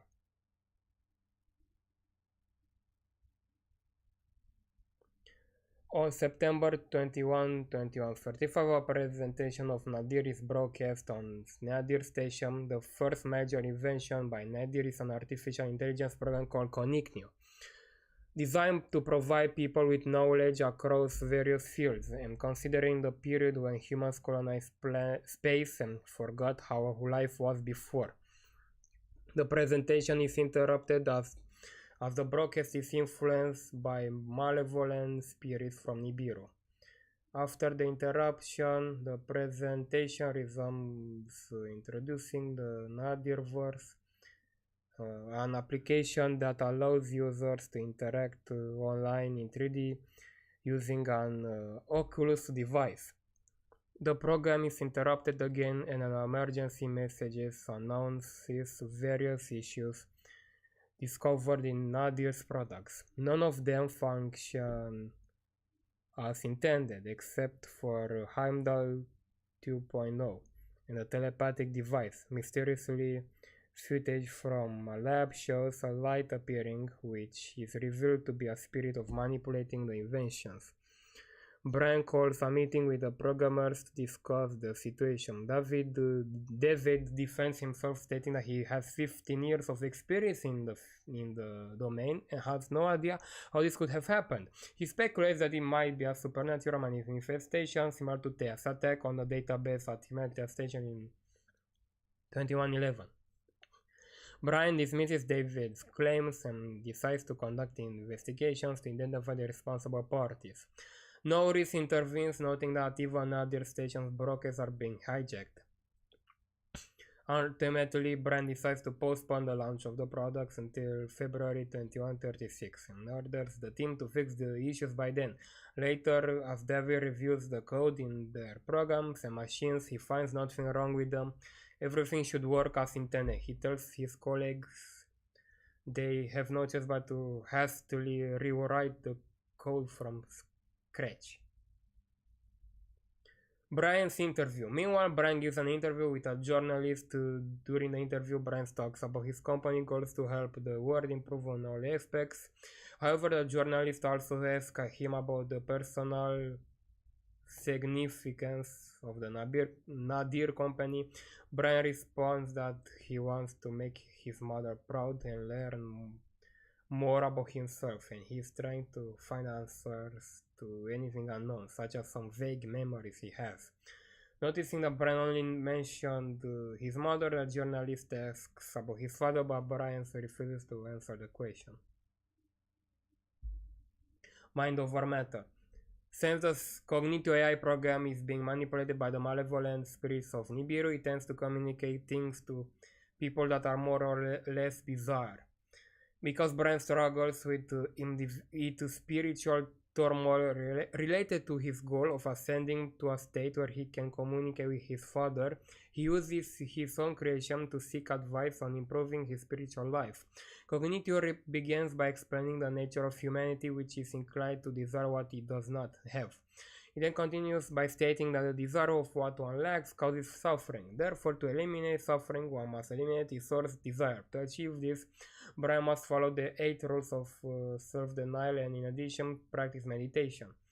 The purpose of meditation is to help the individual maintain a present mind free of thoughts about past or future and avoid intrusive thoughts. Brian thanks Cognitive for the guidance and tries to put it into practice. What Brian does not know is that the spirits of Nibiru plans to use these meditative practices to infiltrate people's mind and communicate with them. Brian uses a telepathic device to record his thoughts and during meditation. At one point, Alexander takes the opportunity to enter Brian's mind during a meditation session to warn him about a great threat at the edge of the solar system. Startled, Brian asks Alexander about this warning, but the spirit cannot fully reveal the truth and is forced to leave before something bad happens to him. Brian wakes up from his meditation with the conclusion that he's getting closer to achieving his dreams. Because of the meditation, many people have been contacted either by malevolent spirits or benevolent ones. Those contacted by benevolent spirits try to help the world return to God to defeat the evil in the universe, while those contacted by malevolent spirits reject this path. Crazy stuff, basically. Mother's diary. Meanwhile, Brian was tidying up the house when he accidentally came across his mother's journal from her youth. As he flipped through it, he noticed a paragraph describing her struggles with Brian as a baby due to the spread of Thea's curse at Humanity Station. Thea's curse was so contagious that even baby Brian was slightly affected by it. Although he wasn't possessed by Thea, he experienced fits of hysteria because he had seen the face of Morse, Thea's master. Those images haunted him through his life, even into adulthood. This was one of the reasons he developed the technologies to uncover the causes of phenomena like this one. Into the Nadirverse. Brian decides to enter the Nadirverse to socialize with a friend of his named Dustin.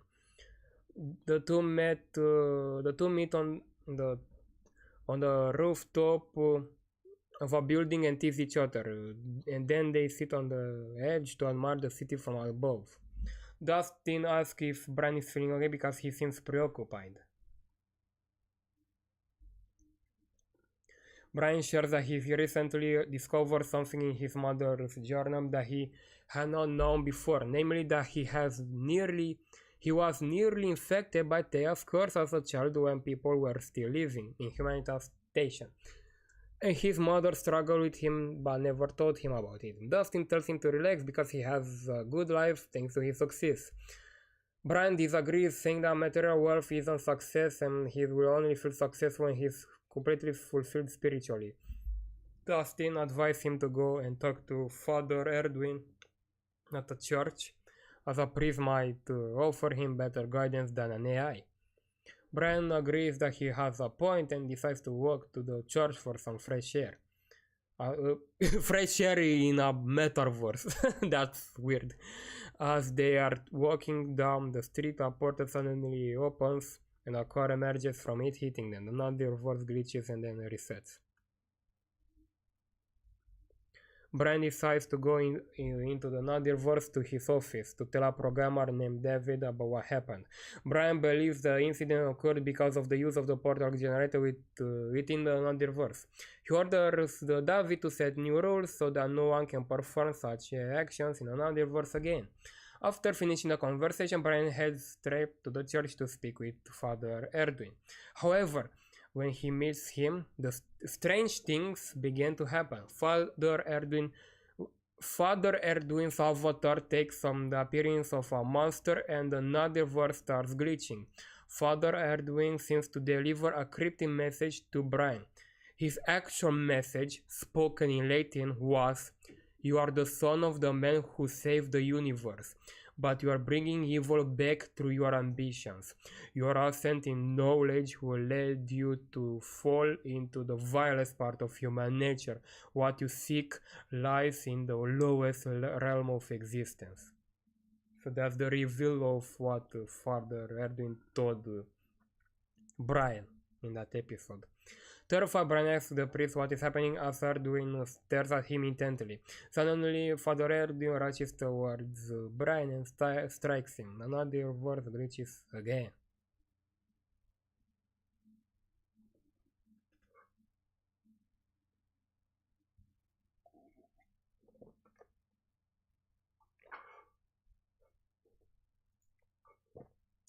Okay. Looming Shadow.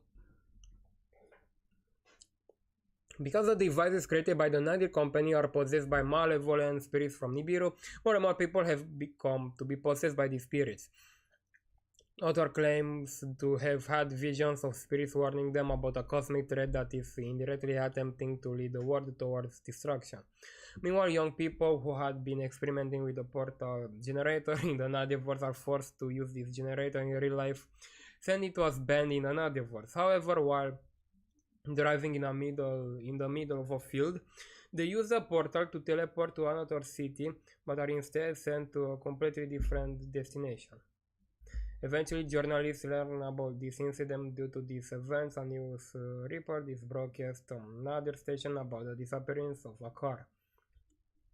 The media informs the public that it is unknown how the portal was formed or where the car ended up, as it cannot be detected anywhere. What is certain, however, is that the people are irresponsibly using the portal generator,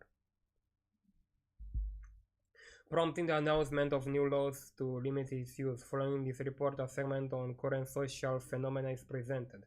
This piece begins with a history of sociology. In the pre-colonization era, humanity was destroying Earth under Thea's influence. After they emerged from Earth, humans were forced to colonize other planets while being haunted by her. Following Thea's destruction, the remaining humans returned to Earth to rebuild life as it was before the colonization era, making efforts to avoid the mistakes of the past. For some years, things progressed normally, and people worked hard to build a civilized society. However, sociologists have recently detected an epidemic of individuals exhibiting bizarre behavior without any medical explanation. Religious figures claim these individuals may be possessed and require exorcism. The origin of this phenomenon is unknown, as it is whether another entity like Thea is once again haunting humanity. After the segment, the presenter interviews Brian about the topic, asking what solutions might exist considering the Nadir created the telepathic device capable of displaying everything happening in a person's mind. Brian expresses his intent to examine cases to understand what is happening to these individuals. The presenter then debates the possible origins of this phenomenon, eventually suggesting that Nadir's technology could be responsible. Since this is partially true, malevolent spirits manipulate Nadir's station and interrupt the broadcast. Strangely, the station then airs Brian's experiment. The first person analyzed is possessed by An evil spirit attempted to communicate with Brian about the origins of the universe. The second individual is influenced by the spirit of Alexander, who once again tries to warn Brian. Alexander tells Brian that the planet he saw in the first individual's vision is the origin of the spirit seeking to bring chaos to the world. The examination reveals that these individuals are indeed possessed by spirits originating from the cosmos. Unknown location. Meanwhile, the young people who go lost, the portal exited the car, which was still moving uncontrollably. In their panic, they jumped out the car, which then crashed into a tree and caught fire. The two were unharmed, but they had no idea where they were, and they had no signal. One of them was filming when they suddenly saw a ghost and were terrified. Unfortunately, it was one of the malevolent spirits and it killed them with its energy. The phone was left on the ground, still recording. Alright.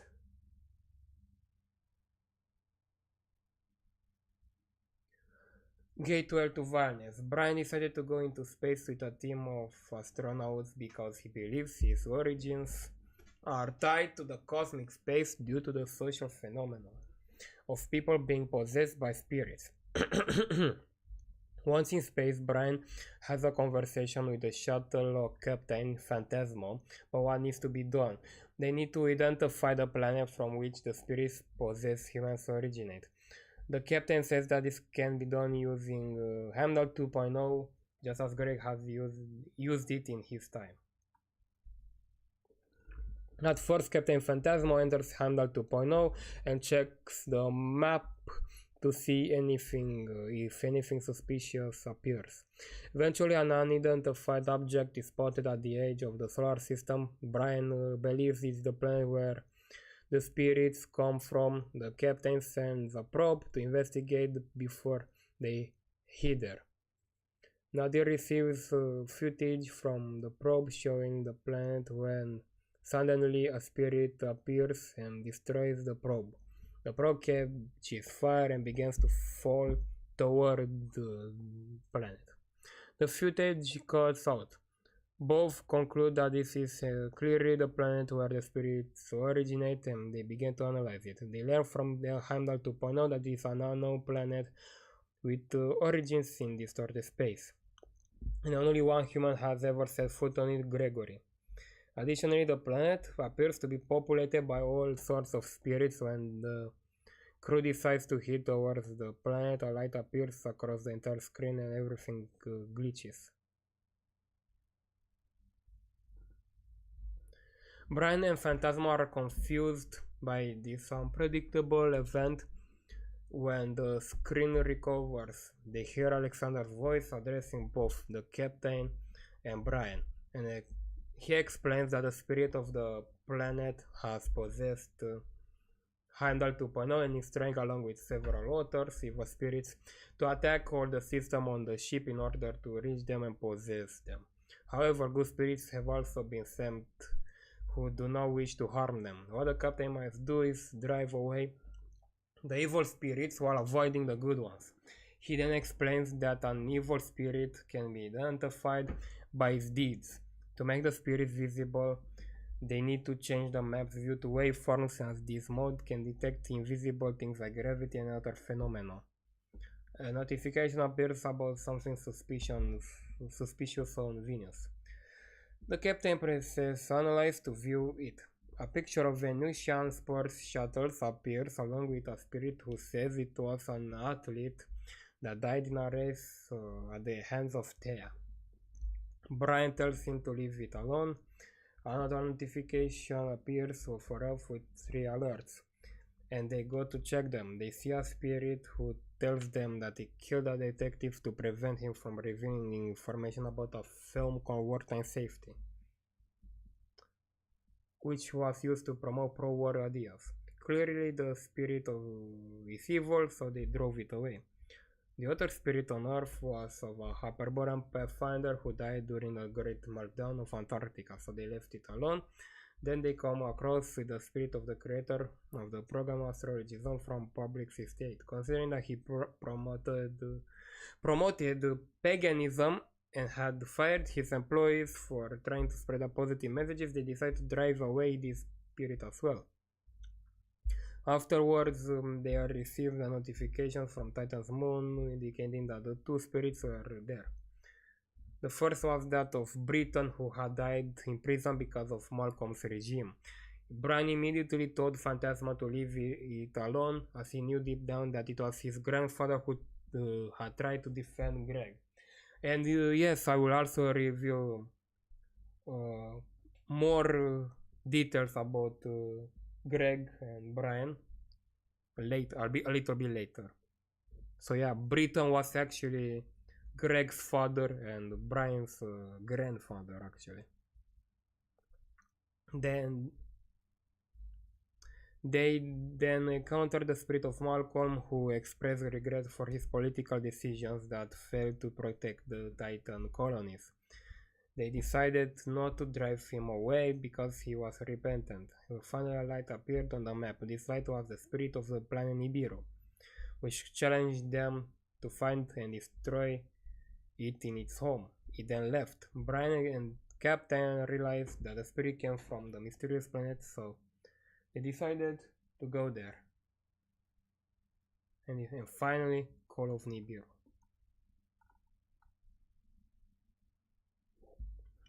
The Nadir shuttle approaches the mysterious planet, but Brian and Phantasma can observe a signal coming from the planet towards the shuttle. When the signal reaches the shuttle, suddenly a voice speaks through the shuttle speakers and they stop confused. Phantasma calms Brian and explains that it is the soul of the planet communicating with them. Such an oddity has happened before with similar planets. The voice threatens them, saying that if they intend to do anything to the planet, they should come peacefully, but be aware that a much greater evil lies behind it. Brian and Phantasma have no choice but to ignore the warning and land on a planet. Yes, we are getting close. When they reach the surface, they use special beams to see through the darkness. They exit the military shuttle and have no choice but to walk around to find clues. At one point, they come across a car that is burning. Phantasma finds it strange that a car is on the planet, but Brian tells him it is most likely the car that disappeared into a portal. Phantasma also notices a phone on the ground. The next moment, when they look up, they are startled by a spirit preparing to kill them. The two of them get scared and run. The spirit's energy knocks them down and they fall to the ground. Fortunately, the Alexander spirit intervenes and heals them of their wounds, and they both get up. Brian, surprised, asks what is happening. Alexander explains that the spirit of all the people who have died throughout the history have ended up on this planet called Nibiru. It comes from distorted space and its role was to keep the souls of humans trapped here, preventing them from reaching eternal happiness. After Thea's death, Nibiru was sent to manipulate humanity in place of Thea through evil spirits. The first step to saving the universe from the control of evil is to destroy the planet Nibiru to release the spirit. The second step is to confront the master from distorted space to eliminate the origins of evil. Brian also asks Alexander if he knows anything about Greg's spirit. Alexander says he only saw him once when he was physically on the planet, but after that he never saw him again. Then Alexander continues to explain how to destroy Nibiru. They must fly the shuttle to the north pole of the planet, where there is a hole leading to the planet's core. There they will encounter the soul of Nibiru, where they must detonate a nuclear bomb and escape before it explodes. Alexander warns them that during the flight they might encounter evil spirits trying to sabotage them. Brian and Phantasma return to the military shuttle and discuss that the alternate pilots should bring out their smaller hunting shuttles and launch towards the North Pole. Brian and Phantasma return to the military shuttle and discuss that the other Nadir pilots should bring out their smaller hunting shuttles and launch towards the North Pole. Brian sends an audio message to the pilots to do so. While flying, they encounter various spirits and shoot at them to distract their attention. Upon reaching the North Pole, Captain Phantasma tells the other pilots to stay on the surface, and they go from the military shuttle to the planet's core to detonate the bomb. When they reach the planet's core, they encounter the soul of Nibiru. Nibiru threatens them, saying that their efforts are futile and they won't be able to handle what's coming. Despite the threats, Phantasma detonates the bomb and quickly takes off. Brian sends another audio message to the pilots telling them that the bomb has been detonated and that it's time to flee the planet. The military shuttle emerges to the surface and meets up with the rest of the hunting shuttles. They watch from behind as the explosions of the Nibiru occurs, and all the spirits are released from the planet's captivity. Alexander appears in the front of them in his freed state and tells them that the first stage was a success. For the second stage, they need to reach the starting space. To access the space, they must go to the nearest black hole and enter it to reach the dimension. Using Hangout 2.0 to search for the nearest black hole, utilizing waveform mode to detect the gravitational masses in space. After discovering an exceptionally massive gravitational mass, they realize it is a black hole and they create a portal to travel there. When they arrive, they got the courage and enter the black hole. And finally, the finale, War of Divinity. Holy crap! Okay.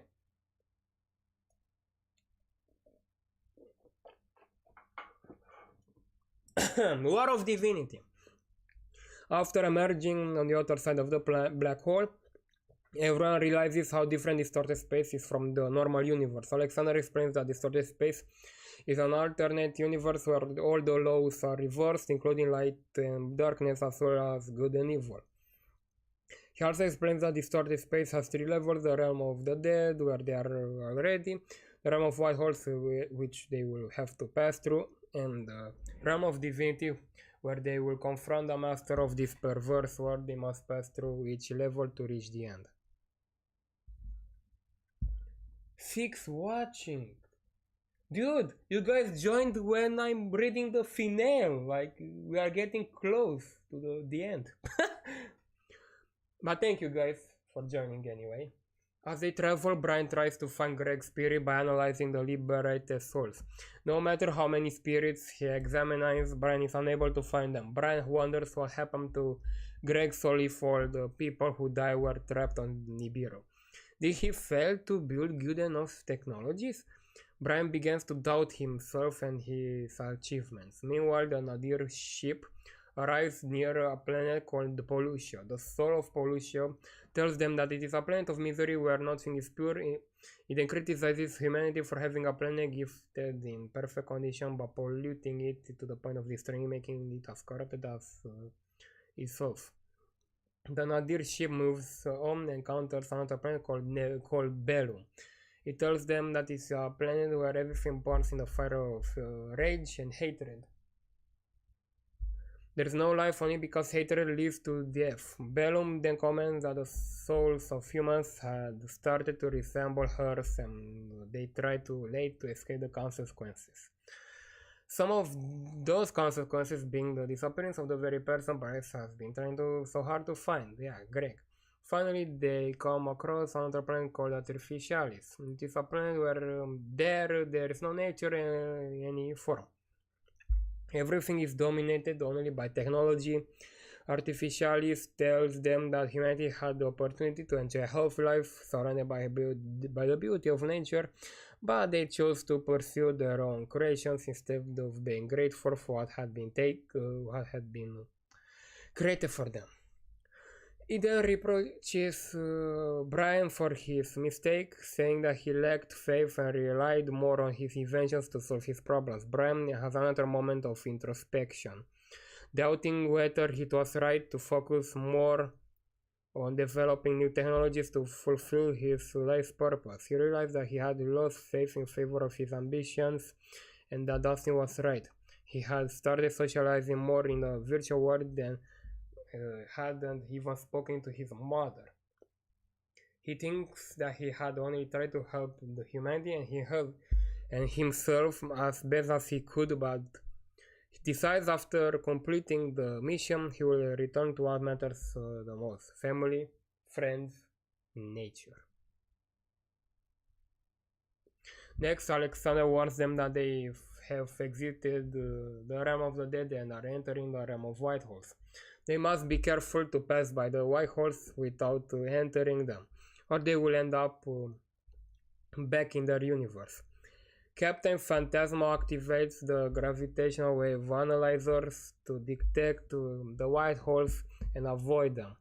After successfully avoiding the white holes, they notice how the white space becomes darker. At one point, they even see some debris floating. They realize that it is from Thea, destroyed by Greg. Brian and Phantasma are struck by the sight of Thea's remains as if they were looking at stars in the sky. Alexander warns them that he and the other spirits will remain there and he will not be able to go any further. Brian nearly panics at the fact that Alexander cannot continue to help them. But Alexander reassures him that he will watch over them from afar. He then explains that they are about to enter the final level of distorted space, the realm of God, divinity, where they will confront the absolute evil. Alexander advises Brian that it is important to have faith. Brian then goes through another moment of introspection, mentally preparing for the final confrontation. He feels that this will be a much greater realization than anything he has achieved so far, that he will become like his father. Brian finally regains his faith after losing it due to his intense focus on technology. Meanwhile, the Nadir spacecraft continues flying deeper into the level till they hear a voice speaking to them. The voice is that of Supreme Evil. It tells them that its name is Morse and that it is the ruler of the universe they call distorted space. It has shaped the universe according to its will in order to destroy the universe from which humans come, so that it cannot take place of the supreme good known as Vita. Brian and Phantasma realize that this entity is caused by the evils in their world, as Supreme Evil spread evil by invading their universe with Thea, Nibiru, and ultimately the distorted space. Brian realizes the Morse is the entity that causes his vague memories. Because of the supremacy of Supreme Evil, Thea had cursed the people of Humanitas Station, including partially cursing him when he was a baby. Because of it, his mother had written in her journal about Brian being partially infected. Brian suggested that they began to penetrate the entity to find a way to destroy it. Supreme Evil begins to throw asteroids at the spacecraft. Brian communicates with the fighter jets to shoot at the asteroids to destroy them. No matter how many asteroids they destroy, Morse keeps throwing asteroids and even lightning bolts from the fighter jets. Brian and Phantasma are forced to fly carefully among the asteroids until they reach the heart of the entity. After managing to reach the center of the entity, Brian will have a surprise. He will encounter the spirit of Greg, his father, and he will be able to communicate with him for the first time. Brian wants to approach him to take him with him, but then they are faced with more eyes staring at the people in the nadir. They begin to feel pain and suffering and start praying. The spirits of all the people in history hear the cry for help from those in the nadir, who are in the realm of divinity. There is nothing they can do but pray for their safety. Morse is a reality that cannot be physically confronted through battles. Only through faith can it be confronted. The power of prayer and faith ultimately managed to destroy the absolute evil once and for all. After the great explosions, Brian finds himself floating on the clouds and gets scared, but Greg, his father, calms him down. He tells Brian that he has entered the eternity. Through these words, Brian realizes that he has died. Then the Supreme Good, also known as Vita, speaks to him. Vita tells him that he and his father, Greg, were part of the divine plan to save humanity from the diabolical influences of Morse, who controlled an alternate universe, and he created to destroy all the Supreme Good had made take his place. Due to the destruction of Supreme Evil, now everyone has access to Vita, both the living and those who have already passed away. Brian finally realizes that he has fulfilled his purpose in life. Through his inventions, he was able to dictate the origins of evil and destroy it in service to humanity, while also communicating with his father for the first time. But he has a sad realization. He understands that his mother is still alive and is now grieving his death. Brian will have no choice but wait until his mother also passes away so they can reunite. On Earth, humanity commemorates the death of Brian Alden, and he is regarded as a hero as important as his father Gregory. And I have one more little surprise in this document, that being the story of Greg's family. So this is the final thing that I will have to read, the timeline of Greg's family. Greg was born in the year 2090, the year Earth was destroyed by Thea. Greg's family lived on a spaceship programmed to travel to Titan, Saturn's moon. From birth, Greg was blessed by the Supreme Good with an innate inclination to always fight for justice. When the colonies on Titan were established in 2110, Greg was 20 years old and decided to enlist in the army due to his inclination to serve. The Titanian colonies were governed by Malcolm Themis. While the Titanian army was led by Wilmer Clement, Greg was a disciplined soldier who was always loyal to orders and performed his duties with other soldiers, which impressed everyone, including Commander Wilmer Clement, earning him the privilege of advancing in rank. Greg found success not only in his professional life, but also in his romantic life, as he married Gloria. Brian's mother is named Gloria. Shortly afterward, Gloria became pregnant with their first child. Greg and Gloria formed a beautiful family, but things were not destined to last forever. Greg Lenny's story. At the beginning of 2111, Xavier Marens, the commander of Humanity Station, warned Malcolm Themis about the creature Thea, which had already destroyed the colonies on Venus and Mars. Malcolm convened a council to discuss political decisions. Malcolm believed the army needed to be mobilized for war in case Thea attacked. As a result, military commander Wilmer Clement prepared the plan to mobilize reservists on February 12 and have them trained by February 27. These decisions caused panic in Greg's family, as Greg was likely to be called to war.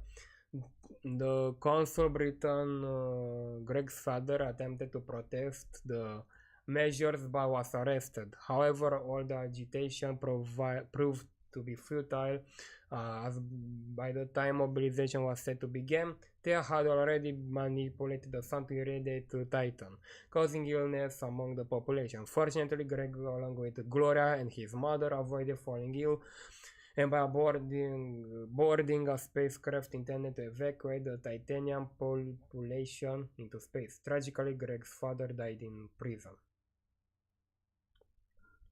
The spacecraft brought the last surviving Titanians to Humanity Station. During this time, Gloria gave birth to a boy they named Brian. This child was also blessed by the Supreme Good to fight against evil. Meanwhile, most of the workers at Humanity Station were caused by Thea, and subsequently imprisoned. When the Titanians arrived, they were divided into two teams, one for the research and the other for the military duties. Due to his success, Greg was appointed the military commander of Humanitas Station.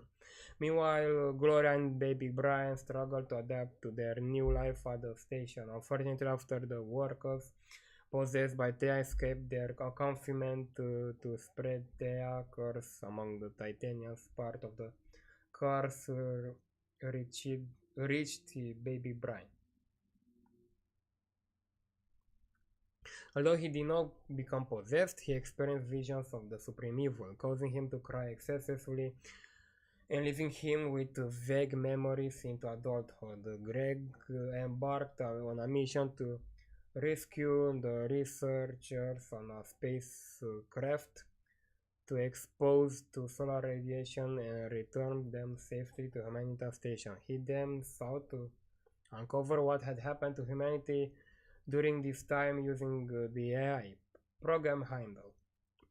Greg learned Thea's true nature and origins, identifying it as coming from outside the solar system, from an uncharted region called distorted space. Greg eventually descended to the planet Nibiru to gather more information, where he was approached by the spirit of Alexander. Alexander informed him about Thea and distorted space. Greg then continued his journey until he confronted Thea. In the end, Greg chose to sacrifice himself to destroy Thea and her curse, allowing the entire solar system to return to normal. Greg's spirit remained trapped in a supreme evil.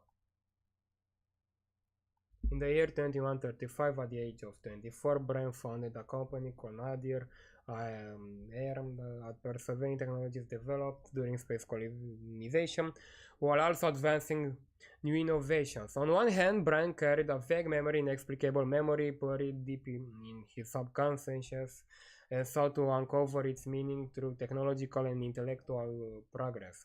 On the other hand, he wanted to make his parents proud, especially his father, by becoming a successful individual like Greg. Additionally, he dreamed of finding a way to communicate with his deceased father. Brian became so focused on his work that he stopped speaking with his mother and even lost his faith. These issues took a toll on Brian's mental health, leaving him internally restless. Along with his company, Brian developed revolutionary software and devices designed to advance humanity. However, the spirits of Nibiru possessed these devices, using them as a means to infiltrate humans. Brian first noticed something wrong with the devices when they were possessed, prompting Nadir to postpone the launch until that year. After the products were finally repaired and released, Brian gave several interviews about the achievements. He wanted to accomplish great things to make his family proud. A hidden goal of his was to connect with his father's spirit, whom he never had a chance to meet, because, Greg sacrifices his life when Brian was still a baby, so yeah. Brian's lifestyle as a busy scientist, combined with his emotional instability stemming from his father's absence, led him to rely on his AI named Connectio to ask for advice on improving his spirituality. Following the AI's guidance, Brian accidentally contacted the spirit of Alexander, who warned them of an external threat. Meanwhile, the spirits began spreading to Earth and possessing humans. One day, while cleaning his house,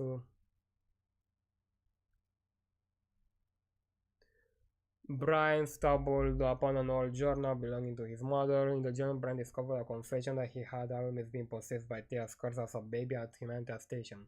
When he what he read deeply unsettled him. After these strange events, Brian decided to enter the Anonymous to talk to his friend Dustin about his feelings. Dustin advised him to speak with his father Erduin, with Father Erduin about his spiritual needs.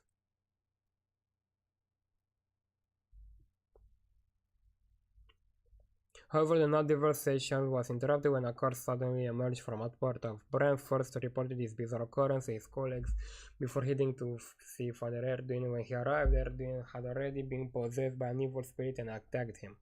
The world was becoming increasingly aware of the social phenomenon of possessed humans, through the cause of remain unknown. Brian took several individuals and tested them using the telepathic device to uncover the origins of the phenomenon. In one person, he saw a mysterious planet destroying Earth. In another, he saw Alexander again, who told him the spirits causing chaos on Earth originated from the planet Brian had seen earlier. Brian decided to, along with his team, to embark on a space mission to locate the mysterious planet. Deep down, Brian hoped that by uncovering the secret behind these spirits and the planet, he might also learn something about his father. Together with Captain Phantasma, Brian realized that he needed to use Hangout 2.0 to detect the mysterious planet. Once detected, the planet spirit began to possess Hangout.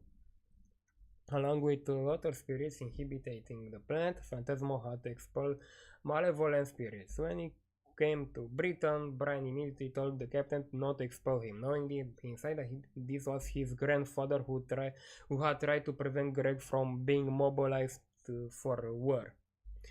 After sparing the spirit of the planet, Nibiru appeared, encouraging Brian and Phantasma to set foot on the planet to confront it. Realizing they had no other choice, they agreed to go. With Alexander's guidance, Brian and Phantasma found a way to destroy the planet by detonating a bomb at its core.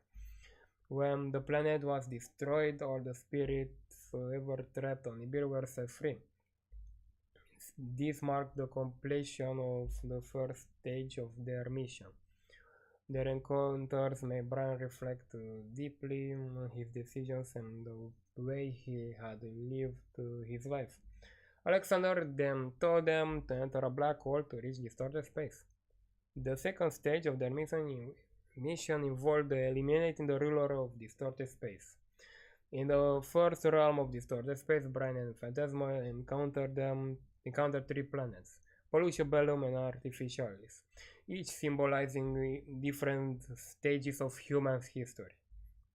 After successfully passing through the second level, Alexander informed them that he could no longer continue with them as he risked annihilation by the evil being.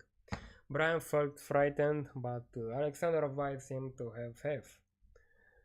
Brian meditated on all these events and resolved that after completing his mission, he would completely change his way of life. Eventually, they confronted Morse, the ultimate evil controlling distorted space. Brian realized that Morse was the entity he had seen when he was almost possessed by Thea. A fierce battle ensued with Morse hurling asteroids on their ships. The fighter jets attempts to strike Morse were futile as they could electrocute them. Brian and Phantasma piloted their ship towards Morse's core, where they encountered the unexpected surprise. The spirit of Greg, Brian's father. Finally, Brian's long-held wish to communicate with his father came true. But then Morse is opened, unleashing a wave of suffering upon everyone in the ship. The only way to stop Morse was through the collective faith of whole humanity. Once this immense power succeeded in destroying Morse, Brian and his crew perished, but ascended to Vita, the Supreme Good. In Vita, Brian was able to live eternally alongside his father Greg. And later his mother, once she passed away. On Earth, Brian's ultimate sacrifice, much like Greg's, was honored by all. The end! Finally! Can you guys believe that this is the entire story of Solar Tapes? This is the entire story of Solar Tapes. And I can't believe that I have just read the entire lore to you guys. So, thank you guys for giving me this opportunity to write this lore, to write this document, and all of these stories. It was a pleasure for me to write these stories alongside the years. I started writing this document in the fall of 2020, so it took over 2 years. It took me over 2 years to complete this lore document. So yeah, thank you guys for giving me this opportunity to write all of this crazy stuff. I'm very grateful for this opportunity that I had. So yeah, I hope you guys enjoyed me reading the lore. I guess you can hear from my voice that I'm pretty tired, which is normal. But I hope you guys enjoyed the overextended lore and that you were excited by the new stuff that you guys found out about how the story connects. So yeah, I'm very happy that I decided to turn this series into an overarching story at collection 2, because when I started the series at collection 1 it was supposed to be just an anthology without any lore, but I transformed it into an overarching story at collection 2, and that's when I started reading this lore document. I'm thinking to release this lore document tomorrow. I will try to look over it again and fix some errors, hopefully. Of course, I can't promise to fix every error. I don't think that will be possible, but I will try to look over it and fix what it can be fixed, and upload this lore document as a PDF file on a Google Docs, I guess. Yeah, like a Google Docs document, and I will share the link so you guys can download this lore document and read it for yourself and study it, and yeah, and have fun with it, just like how Aidan Chick did with his projects. So yeah, I actually read this lore document in 2 hours and a half. So yeah, it took me some time to read it. So yeah, thank you guys for giving me the opportunity to create this universe, to create this series. I'm eternally grateful for this opportunity. Trust me, I'm very grateful. Of course, this series is not perfect, Solar Tapes. Of course, it has its flaws and whatever. But I'm very grateful that I was able to tell all of these stories and create all of this, all of this huge universe. Because this technically also serves as an exercise for me for college, because for college I will need to write stuff. And me writing this lore document really served as an exercise for me for for college and for maybe future projects. Who knows. So yeah guys, that was the entire story of Solar Tapes. I'm thinking to make another vlog talking about my plans for the future of the channel, so stay tuned for that. We will see when I will do it. I don't know when, maybe at the end of January, maybe at the beginning of February. We will see, because I have some other plans, not for the channel, for personal stuff that I want to do.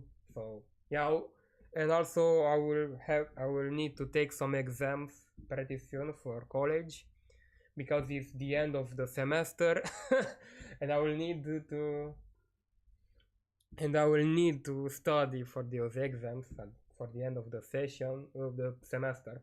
Alex, are you going to make any more analog horror? I will discuss that in the next vlog. I will discuss that. Okay, I promise I will discuss this stuff in the next vlog, because my next vlog is going to be an update video, basically, where I will discuss this stuff, okay, for the channel. And I hope you guys will be excited about what plans I have. If you guys have anything to say, Analog Zone, Interdimension Media Archive, please say if you have anything to say, to share with me, because I want to end the stream. If there is anything you guys want to say, I'm waiting.